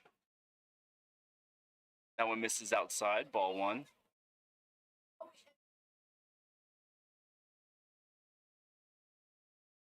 And on second base, with just 1 out, I think if you're Lynch, you're looking for hopefully a strikeout, best case scenario. Big breaking ball, swing and a miss, makes it 1-2. An update, Noel, since you're interested, the refrigerator stopped working. They don't have much at all, unfortunately. No pork either. I ordered some pork nachos. So 1-2, that ball's hit, and it looks like it's going to be a no man's land. Actually, Blaine Waltemeyer has it, so that's nice. Not going to lie, I didn't think anybody was going to be able to get there, but Waltemeyer held in the air for Waltemeyer for out number 2. It was in that shallow outfield spot where it could find itself in no man's land, but that one was popped up a little too high, stayed in the air long enough for Waltemeyer to track it down. Yeah, Hannah, sorry, I didn't mean to broadcast the issues, but we couldn't help but hear about the concession woes that were going on while you took your break to rally up some meals for us boothers. Yeah. Okay, it happens. 1-0 on Barrett Eldridge. There's always something that has to go wrong at the ballpark. Considering we've had a perfect broadcast tonight, it couldn't be us. Never. Not possible. Never. It's never us. 1-0 pitch is hit over to third base. John DeCastro makes the throw over. Strong throw after bobbling it, but a 5-3 putout for out number 3. River Bandits get 2 runs on 3 hits. There were no errors and 2 runners left on base.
Connor Spellman.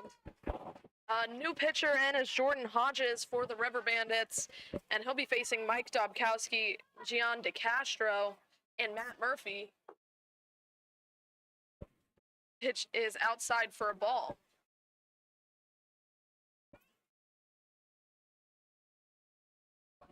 Also, a defensive change behind the plate for Woodstock. Connor Spellman taking over the battery duties.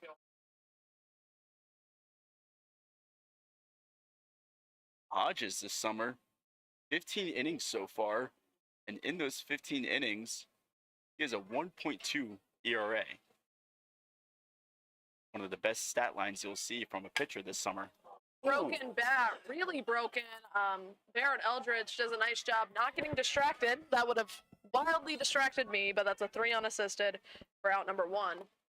Pitch was in on the hands of Dobkowski, and the entirety of the barrel went flying.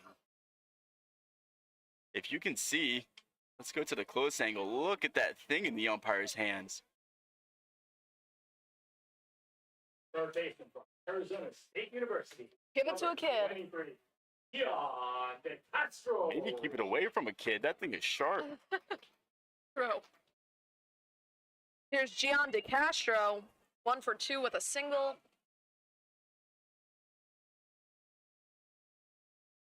One out here in the bottom of the 6th.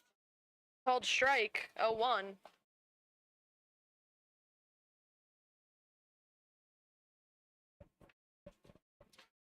River Bandits with a 6-2 lead in the bottom of the 6th.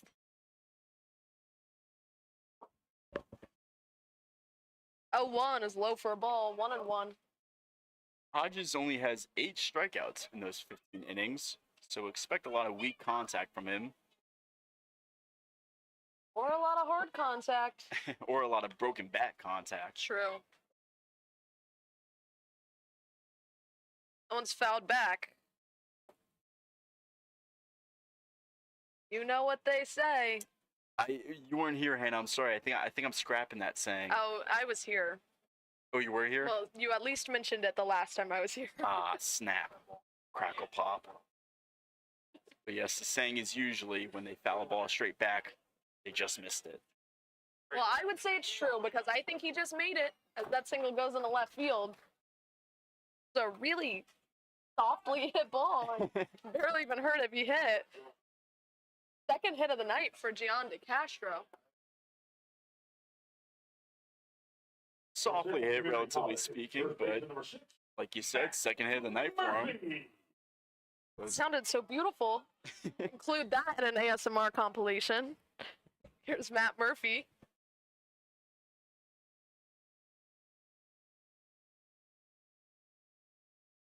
And that one is hit out in the left field, so Rebels are stringing together hits. It's Matt Murphy's second hit of the night, and DeCastro is going to stop at third. And they're going to get Murphy almost caught up. That ball's actually going to get away from the second baseman, and our run is going to score.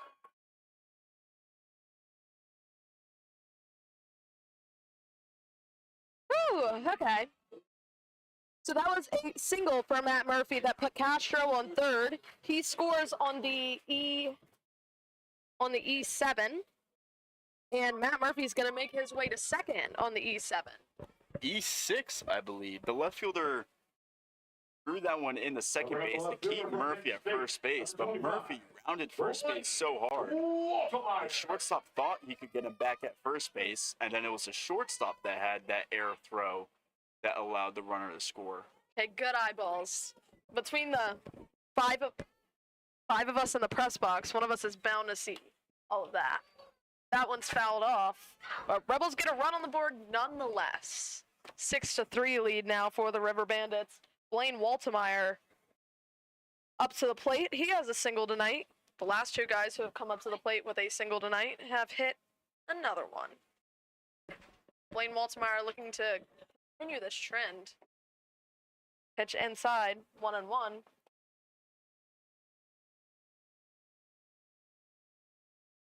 Jordan Hodges found out how he's racked up 15 innings already this summer, usually a starter for Woodstock. Coming in relief here, Newmarket is giving him quite the welcome.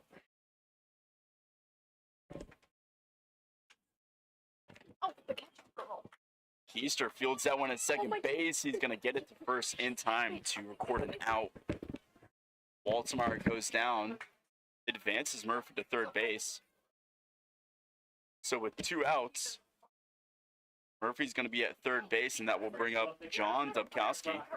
Junior college, number 13, John Dawkowski. John Dubkowski just made that diving defensive great play last inning. Looking to come up clutch here and bring in Murphy, who's 90 feet away. First pitch just misses.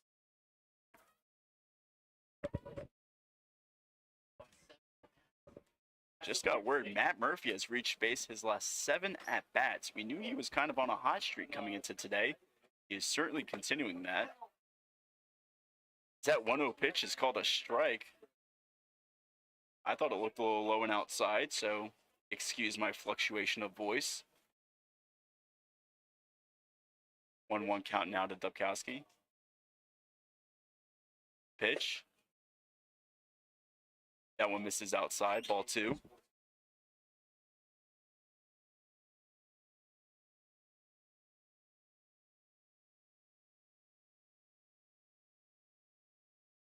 Just comes set. The 2-1 pitch. Well located on the inside corner. Evens the count, 2-2.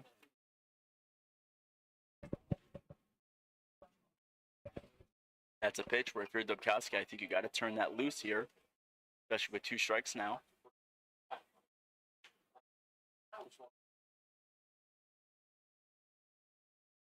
Good take on that high and inside pitch. Full count now. Even though it's only the 6th inning, Newmarket trying to claw back from this deficit. Big pitch coming here. 1 run at a time. Exactly. Would love to be down 2 runs as opposed to 3. Mm-hmm. Swing and a miss on that high fastball. Dubkowski goes down swinging, and Woodstock limits the damage here in the bottom of the 6th. We're heading into the 7th inning. River Bandits up now, 6-3. 1 runner left on base.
First pitch from Lynch, misses low, ball 1.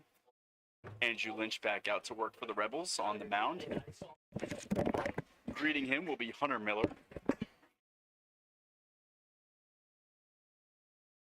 Foul tip, strike one.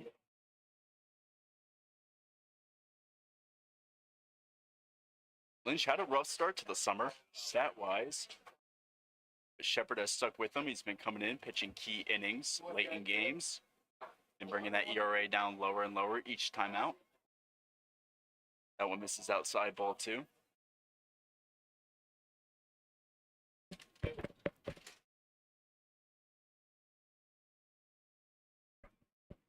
Two-one pitch to Miller. Rounded up the middle. Lynch is going to stop it, run it over, and toss it over to Murphy at first for the first out. Yeah, nice stop there by Lynch. Great reaction time.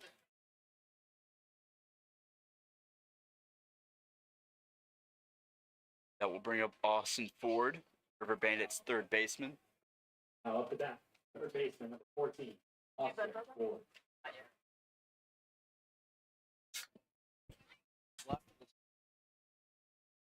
I told her you would. First pitch is a big breaking ball in there for strike one. Evil sizer type breaking ball there. We called that a get me over curveball, one you expect the hitter not to swing at. The first pitch. Another curveball, that one misses low. Ball one.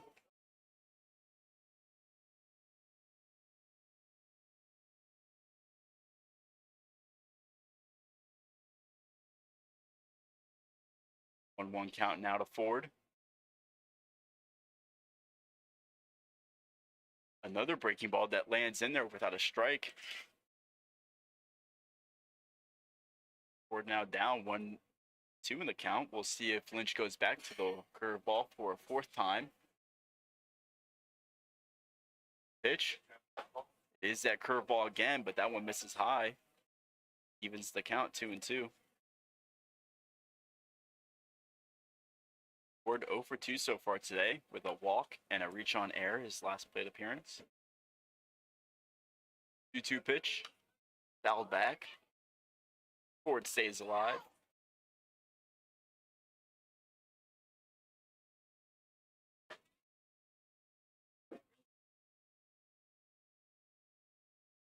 Spellman on deck. He subbed in at catcher last inning.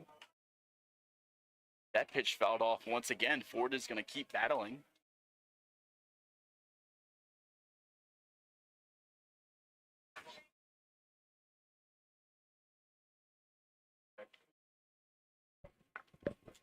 Two count.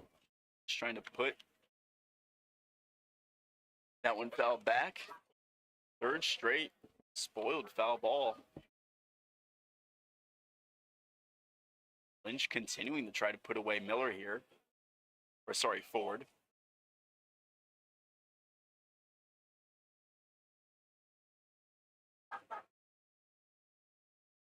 Two-two pitch. Curveball in there, strike three.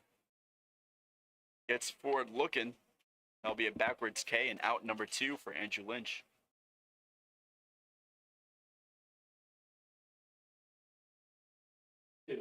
Connor Spellman. That brings up Connor Spellman. As I mentioned, backup catcher subbed in earlier tonight. First pitch from Lynch, ripped to left, but it's going to be brought in by the third baseman, Castro, who didn't have to take a step anywhere. He was in perfect position. Now it'll be 3 up, 3 down for the Rebels. Heading into the bottom of the 7th now, Rebels down by 3.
Brennan Peterson leading things off for the Rebels here in the bottom of the seventh. Facing the same pitcher, Hodges. First pitch line to left field. If it's fair, it's trouble, but it's foul.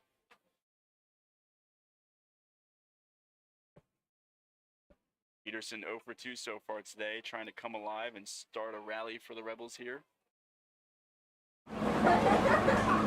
Hannah taking another little break, and joining you is Yankee fan Brett. Brett, when I mentioned earlier how upset I was that James Wood was not an All-Star, you comforted me by reminding me that Aaron Judge was an All-Star. Well, I mean, you believe the votes. I felt maybe that like another giant was on there. Judge is well deserving, no doubt about that. That one misses low. No, I was had a great start of the season right now. The only person I can say that's really rivaling him in home runs is Cal Raleigh. The Mariners. Great start, and catcher doing it behind the dish as well. Swing and a miss from Peterson, 1 and 2. That's a fun AO MVP race between Rowley and Judge. My personal bias would say that Judge will win. Those two is leading a lot more stats there. Of course. That one chopped off. Let's go to Peterson. It'll be a foul ball. Judge is leading in the majority of the hitting sets, I'd say. I think he's at a huge lead over Cal in terms of. If you call it early enough, you'll be able to. But Rowley is a catcher. Yes, there's a lot that goes with that. It's very ironic that Cal is leading stolen bases over Judge, which is ironic because those catchers don't steal. And Judge tries to steal from time to time, but I was just about to say, Judge isn't slow. He's got some big legs. He moves decently fast. Yeah. That is really. I would just figure Yeah, he plays a good defensive center field. They just have to move him right in case, to limit his injuries. yeah, I'm gonna get him early. 1-2 pitch. Peterson swings and misses. Might have gotten a piece, but Spellman hung on nevertheless. So strikeout for Hodges on the mound. That brings up the shortstop from West Virginia University Institute of Technology, number 4, Cody Cooper. Rebels are on a bit of a losing streak right now, whether it's them coming back today or just a future matchup. That one's chopped to first base. It's going to stay fair. Unfortunately, thought that one was going to kick foul, but You hate to see it. It's one of those like 50-50 where it might go fair, might go foul. right, it was right down the line. But Cooper is going to be retired there. Market up to that. Second baseman. already down 2 outs, and now Mallow up to try and start the rally. Hello.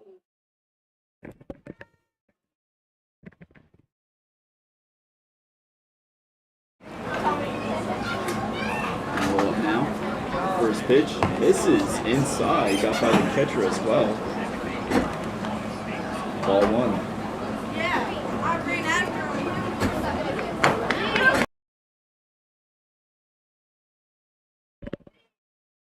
Were we muted the whole time? We were not muted the whole time, but there was a little bit of a mic problem. Oh, okay. I had a wrong button clicked, so either I wasn't getting picked up that well, or our beloved Brett wasn't getting picked up that well when he was on the mic. I apologize. Maybe let us know in the chat if anything audibly was going wrong.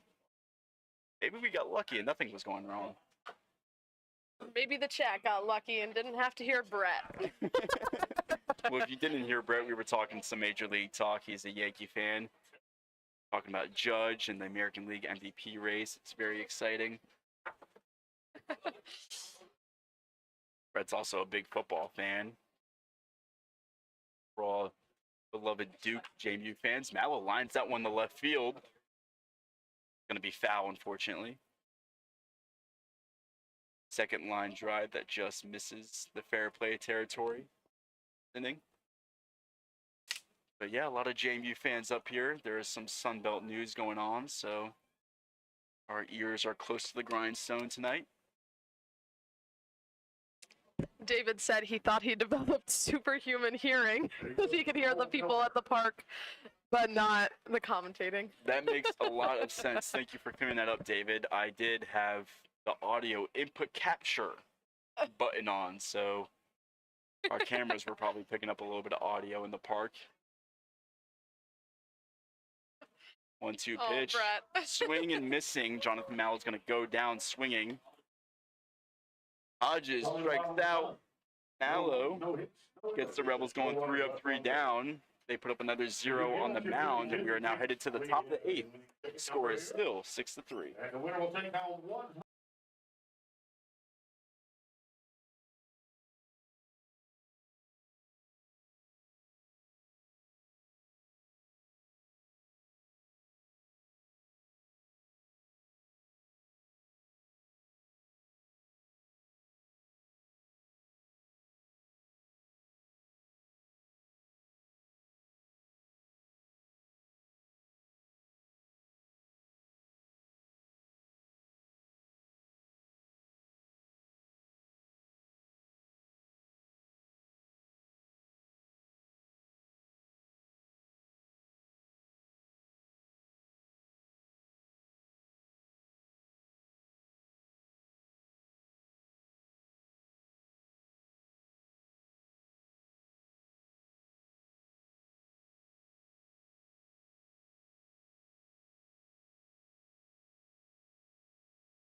Toledo once again leading things off for Woodstock here in the top of the 8th inning.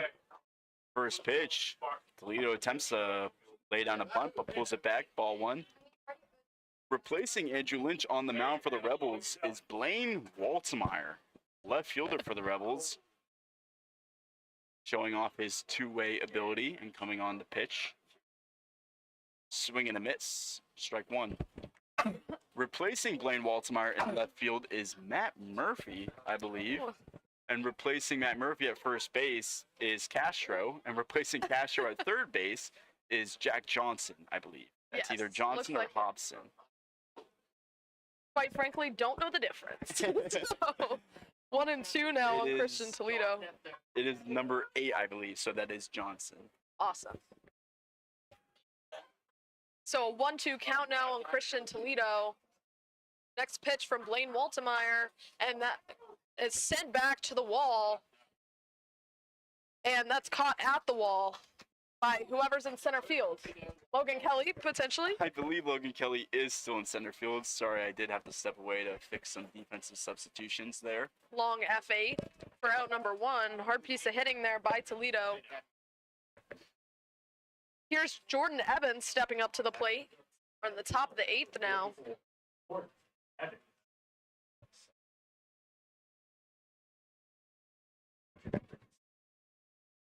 Pretty good time tonight. Top of the 8th, and we're in the top, or it's 9:40.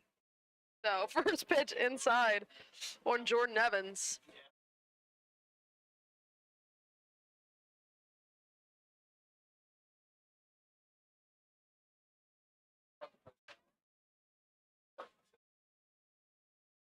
Next pitch misses for a ball. It'll be 2-0. Mikey helping with some scorekeeping things. Mikey's a pro at scorekeeping. Yeah, sorry, I didn't mute myself. Probably didn't hide my voice. That's so if okay. there's some background noise. I apologize. No secrets around here. That one's fouled off 2-1 on Evans. Luke Keister on deck. Yeah, we're very transparent in the booth. I like it. Yeah. A lot of times unintentional, but that's okay. A little behind the scenes moment. Yeah, a lot of mess, for lack of a better word. There's really no mess. It's a mess up here trying to figure it out. It's 3-1 now on Jordan Evans. Well, to pull the curtain back a little more even, use point streak to score our baseball games is a difficult score sheet at times, but Yeah. I do have lots of experience, luckily. That ball's hit out over to third baseman under the glove of Jack Johnson. And he's going into second. That's either going to be a reach on air or a double. Just under the glove of Johnson at third base. Not sure if it got a piece of his glove or not. That usually is a big tell. Well, wait for it to be scored. That's going to be an E5 all around. Unfortunate for Evans, because if that was a double, he was actually a triple away from the cycle. He is now 3 for 5 with that reach on air and a ground out back in the first. In between those two plate appearances, single, home run, and double.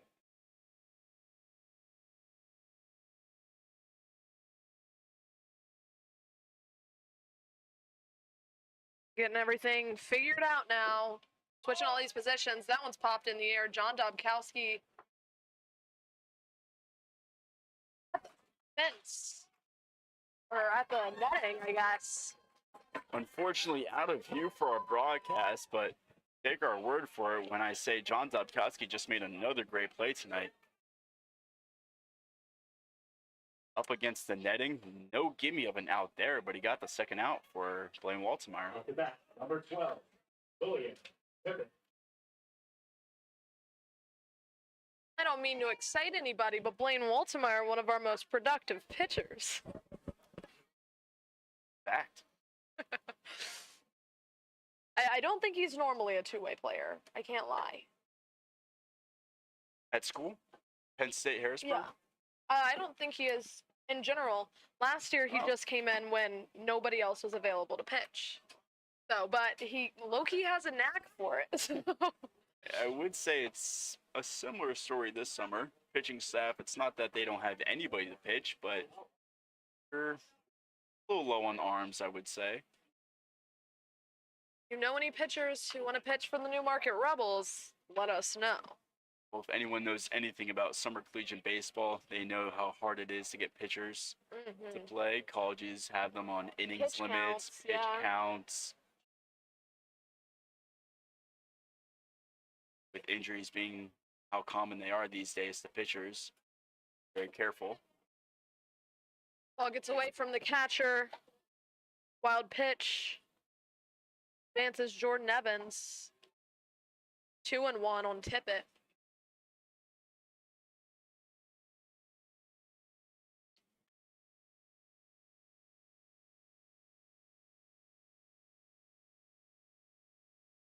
As I mentioned earlier, Jordan Evans, possession of one of those Woodstock home runs earlier. Tippett, possession of the other one. Breaking ball in for a strike, 2-2. I believe it was Tippett's home run that was straight away to dead center. Impressive. And now a full count on Will Tippett. Yeah, it looks like in 2023 he pitched a singular game and allowed 4 runs. So a lot more pitching success here for the Rebels, but Not Waltemeyer's usual cup of tea. yeah, he's a bit of a utility player. Seen him play the infield, the outfield. That one's hit over softly to third base, and that's going to be an error on somebody. It's going to be a close play at first base regardless, but I think the error, unfortunately, has to go to Jack Johnson at third base since he one-hopped that throw. When you come in defensively a new position, the ball will find you. That's the old saying.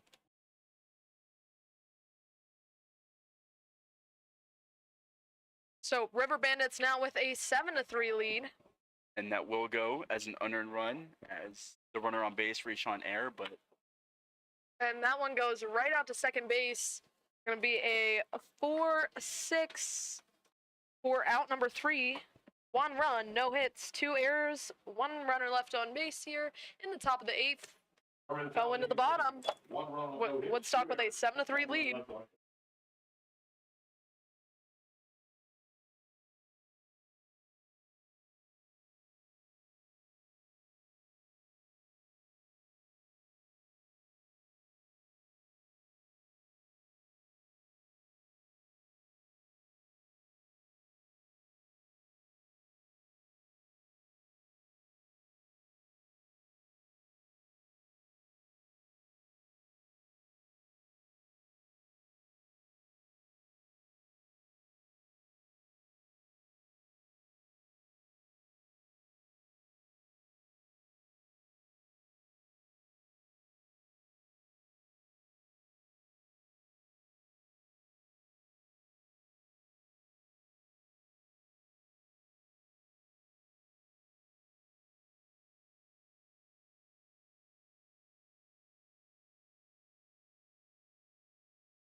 Logan Kelly up the plate here in the bottom of the 8th, down 4.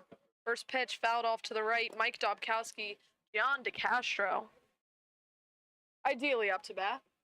Not sure if that's 100% true. Mike Dobkowski is on deck. There are a whole bunch of substitutions.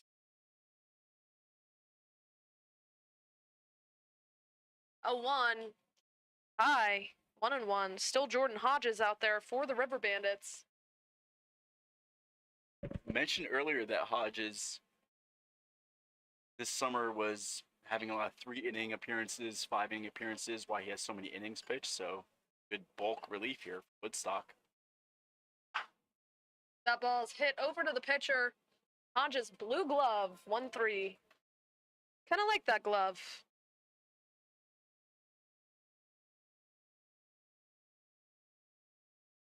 One out, here's Mike Dobkowski. Up to bat, the right fielder from Enterprise State Junior College, number 18, Mike Dobkowski.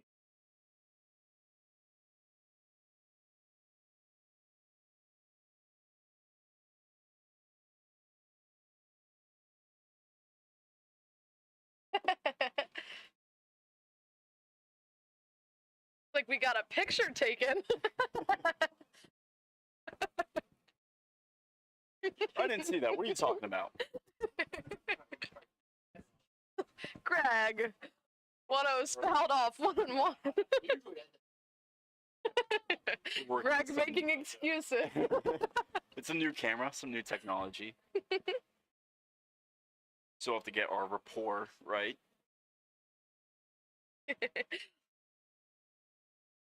So 1 out, 1-1 count on Mike Dobkowski is high. The second one we've seen Hodges throw this inning. I like to say when there's a pitch like that, that one was for the gun. For the radar gun, when a pitch misses the catcher that much and it just goes straight at the net usually. Say that one was for the gun. Yeah, I was thinking like a real gun. Oh. I was like, Oh, I don't. Can you elaborate? 2-1 is hit out over to first baseman Barrett Eldridge. He'll just tap the base. 3 unassisted for out number 2. Yep, I meant radar gun. Don't make that mistake twice. The third baseman from Arizona State University. But usually when you're trying to throw your hardest, control goes out the window. So that's where that saying comes from. I do like it, and I will start using it from now on. Here's Gian De Castro with 2 outs, nobody on base. Called a ball.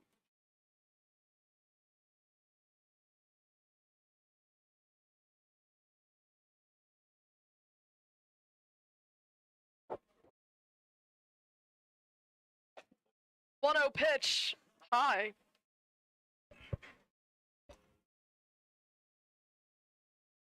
In the YouTube chat, don't have much time left, so let's get active. Drop your favorite baseball sayings, your favorite baseball idioms, And whatever make it may sure to be. elaborate, or make sure Mikey knows it so that he can elaborate.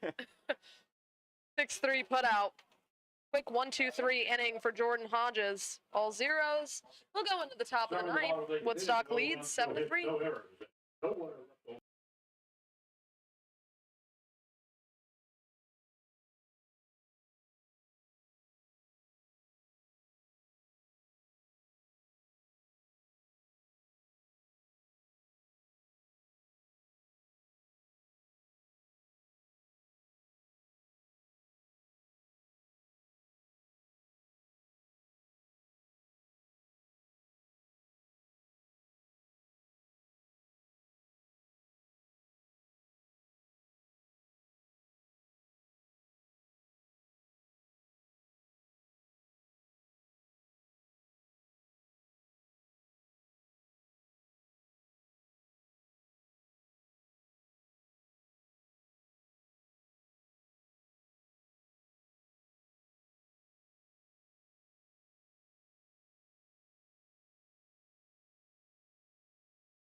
Blaine Waltemeyer back out for the ninth.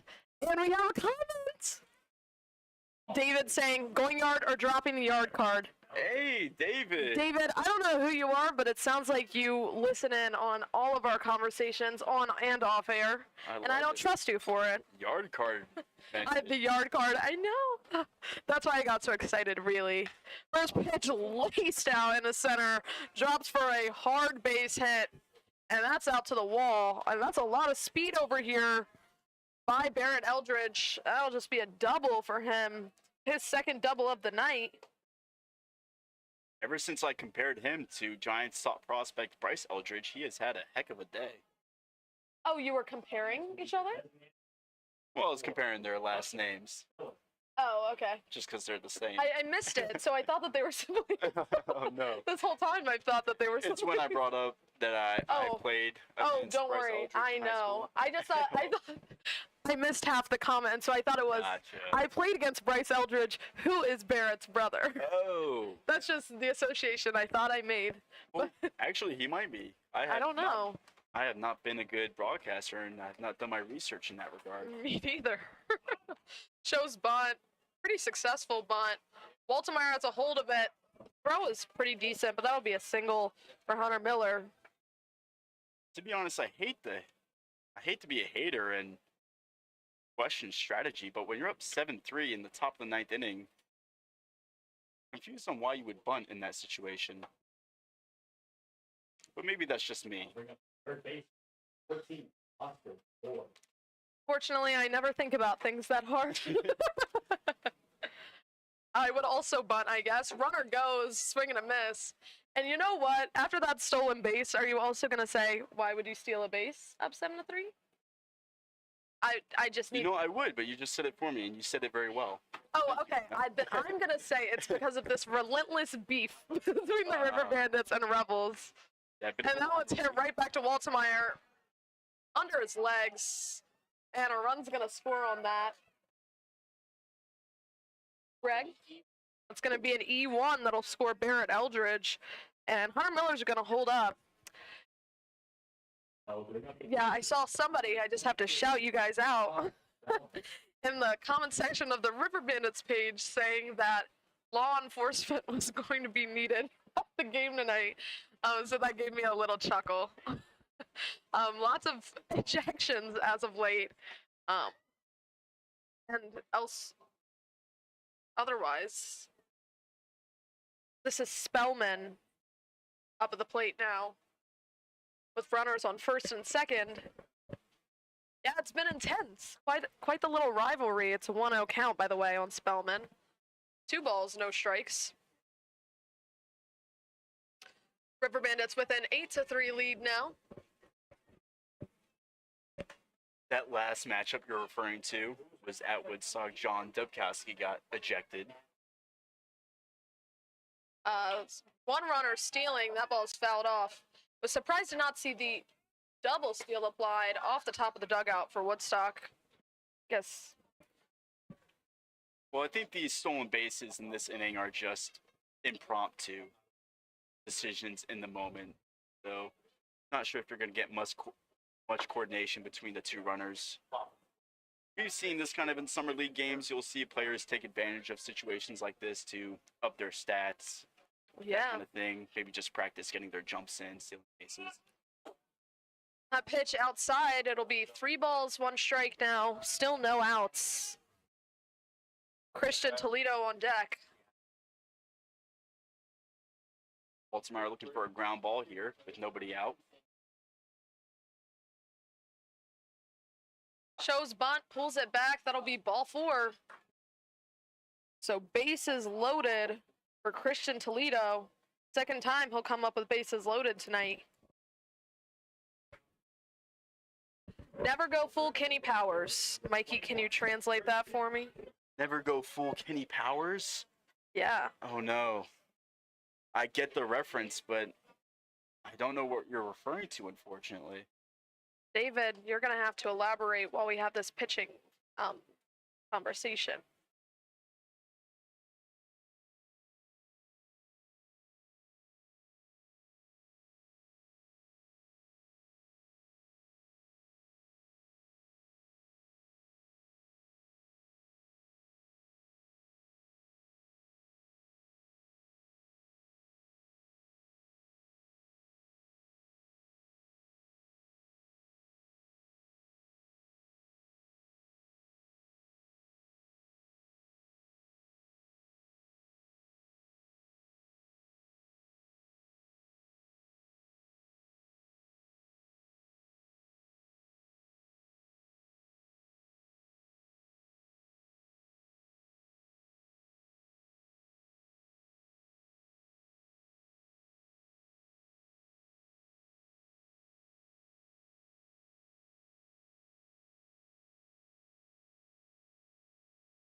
Christian Toledo bunts. Lots of speed over there. They're going to make the throw home. Yeah, not sure why you would bunt there, again, in that situation. Clearly it worked out for them earlier in the inning, but with bases loaded, Waltemeyer was just able to pick it up and toss it home for the force out. Very curious decision by Woodstock. That was a fielder's choice. 1, 2. I believe. Yep. And here is Jordan Evans. Home run, a double reached on an error. Fouls off to the right, 0-1 on Jordan Evans.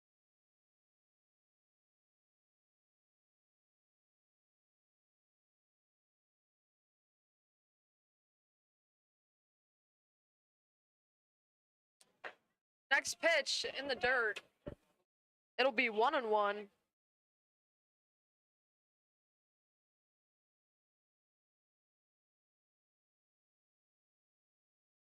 Very productive night so far for Jordan Evans, as our scorekeeper Greg points out.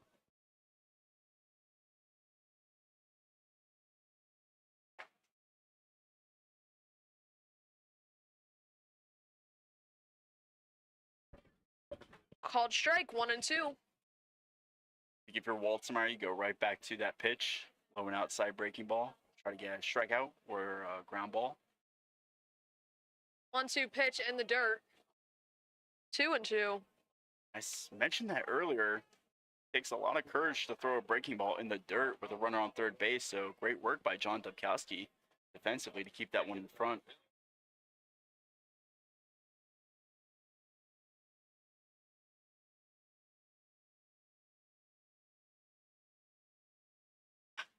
And that ball's hit out into right field.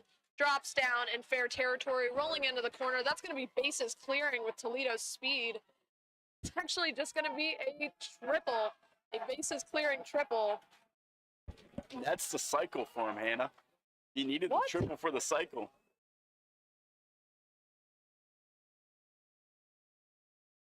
Woodstock understandably going crazy. Evans, who hit that home run in the 5th inning, had his single in the 3rd inning. I have a double in the 3rd. Well, technically, I'm going to out-intellect everybody in the booth right now. On that single in the 3rd inning, he advanced to second base on the throw. On the throw. So in the scorebook, it went Oh, down yes. as a single. So he does have the did. cycle.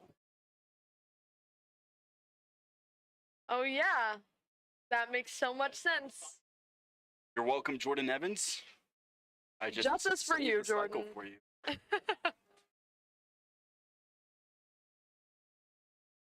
And now it's Luke Keister up at the plate.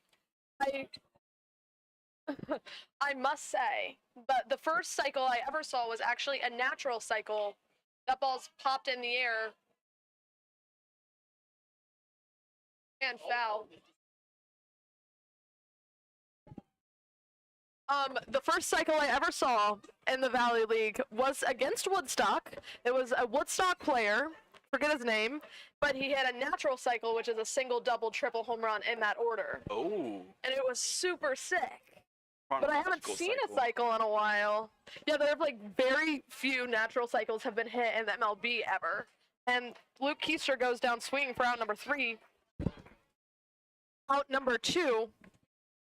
Sorry, I'm just so excited about Jordan Evans' cycle, to be honest. After Mikey proved us all wrong, we all doubted him. Number 12. William. Here's Will Tippett.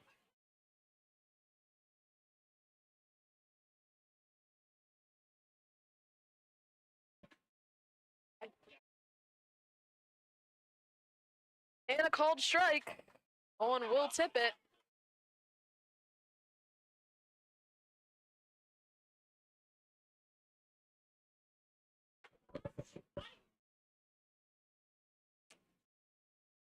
Well, next pitch, a swing and a miss, so 0-2. River Bandits said Jordan Evans had his moment. We have an 11-3 lead now. Time to go home.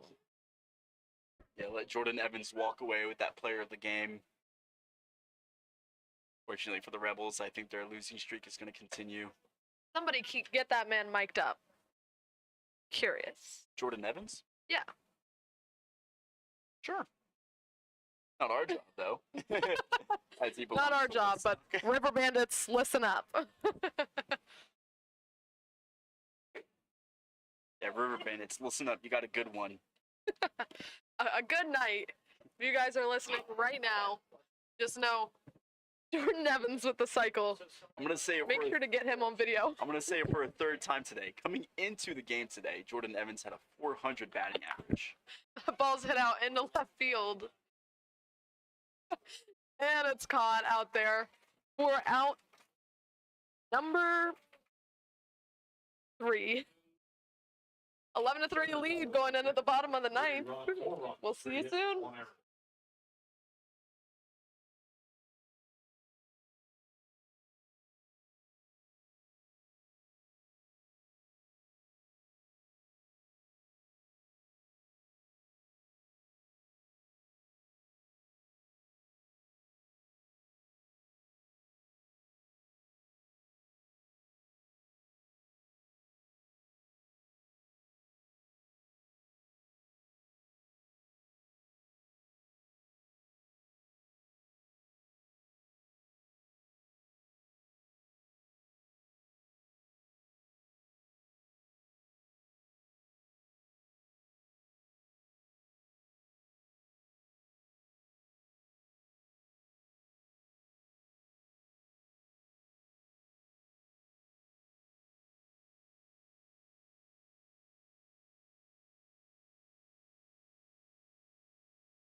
Christian Toledo in the pitch for the River Bandits.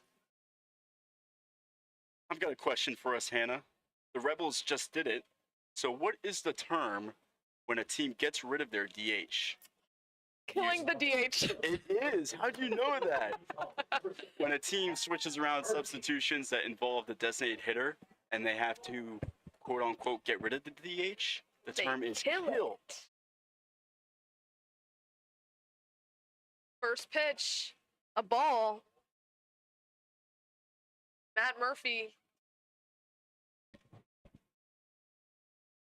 Christian Toledo, a two-way player. And that ball is hit out over to shortstop. Tippett has a hold of it.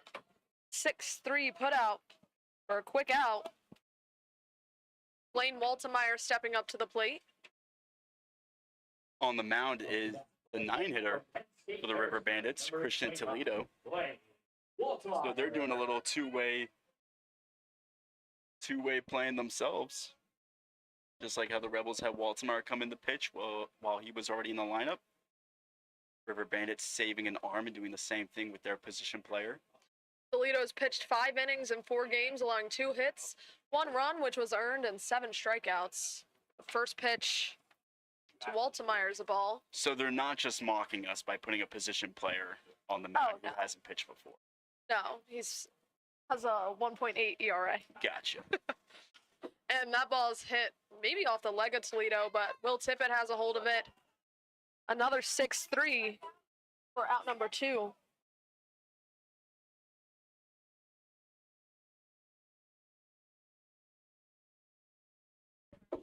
Up to that, Enterprise State Junior College, John Dobkowski. So 2 outs. Here's John Dobkowski. Final batter, Toledo tying his cleat.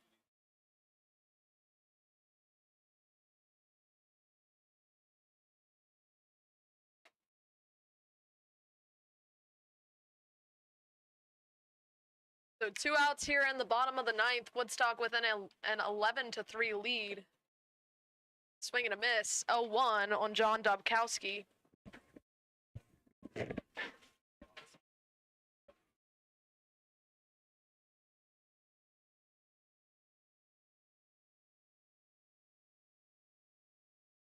Next pitch from Toledo. Fastball misses inside. 1-1.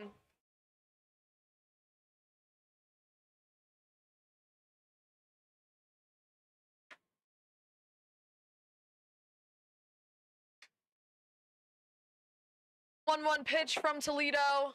Big swing and a miss. 1-2.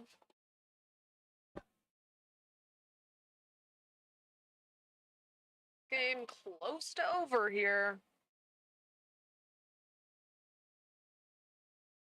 One strike away from this game ending.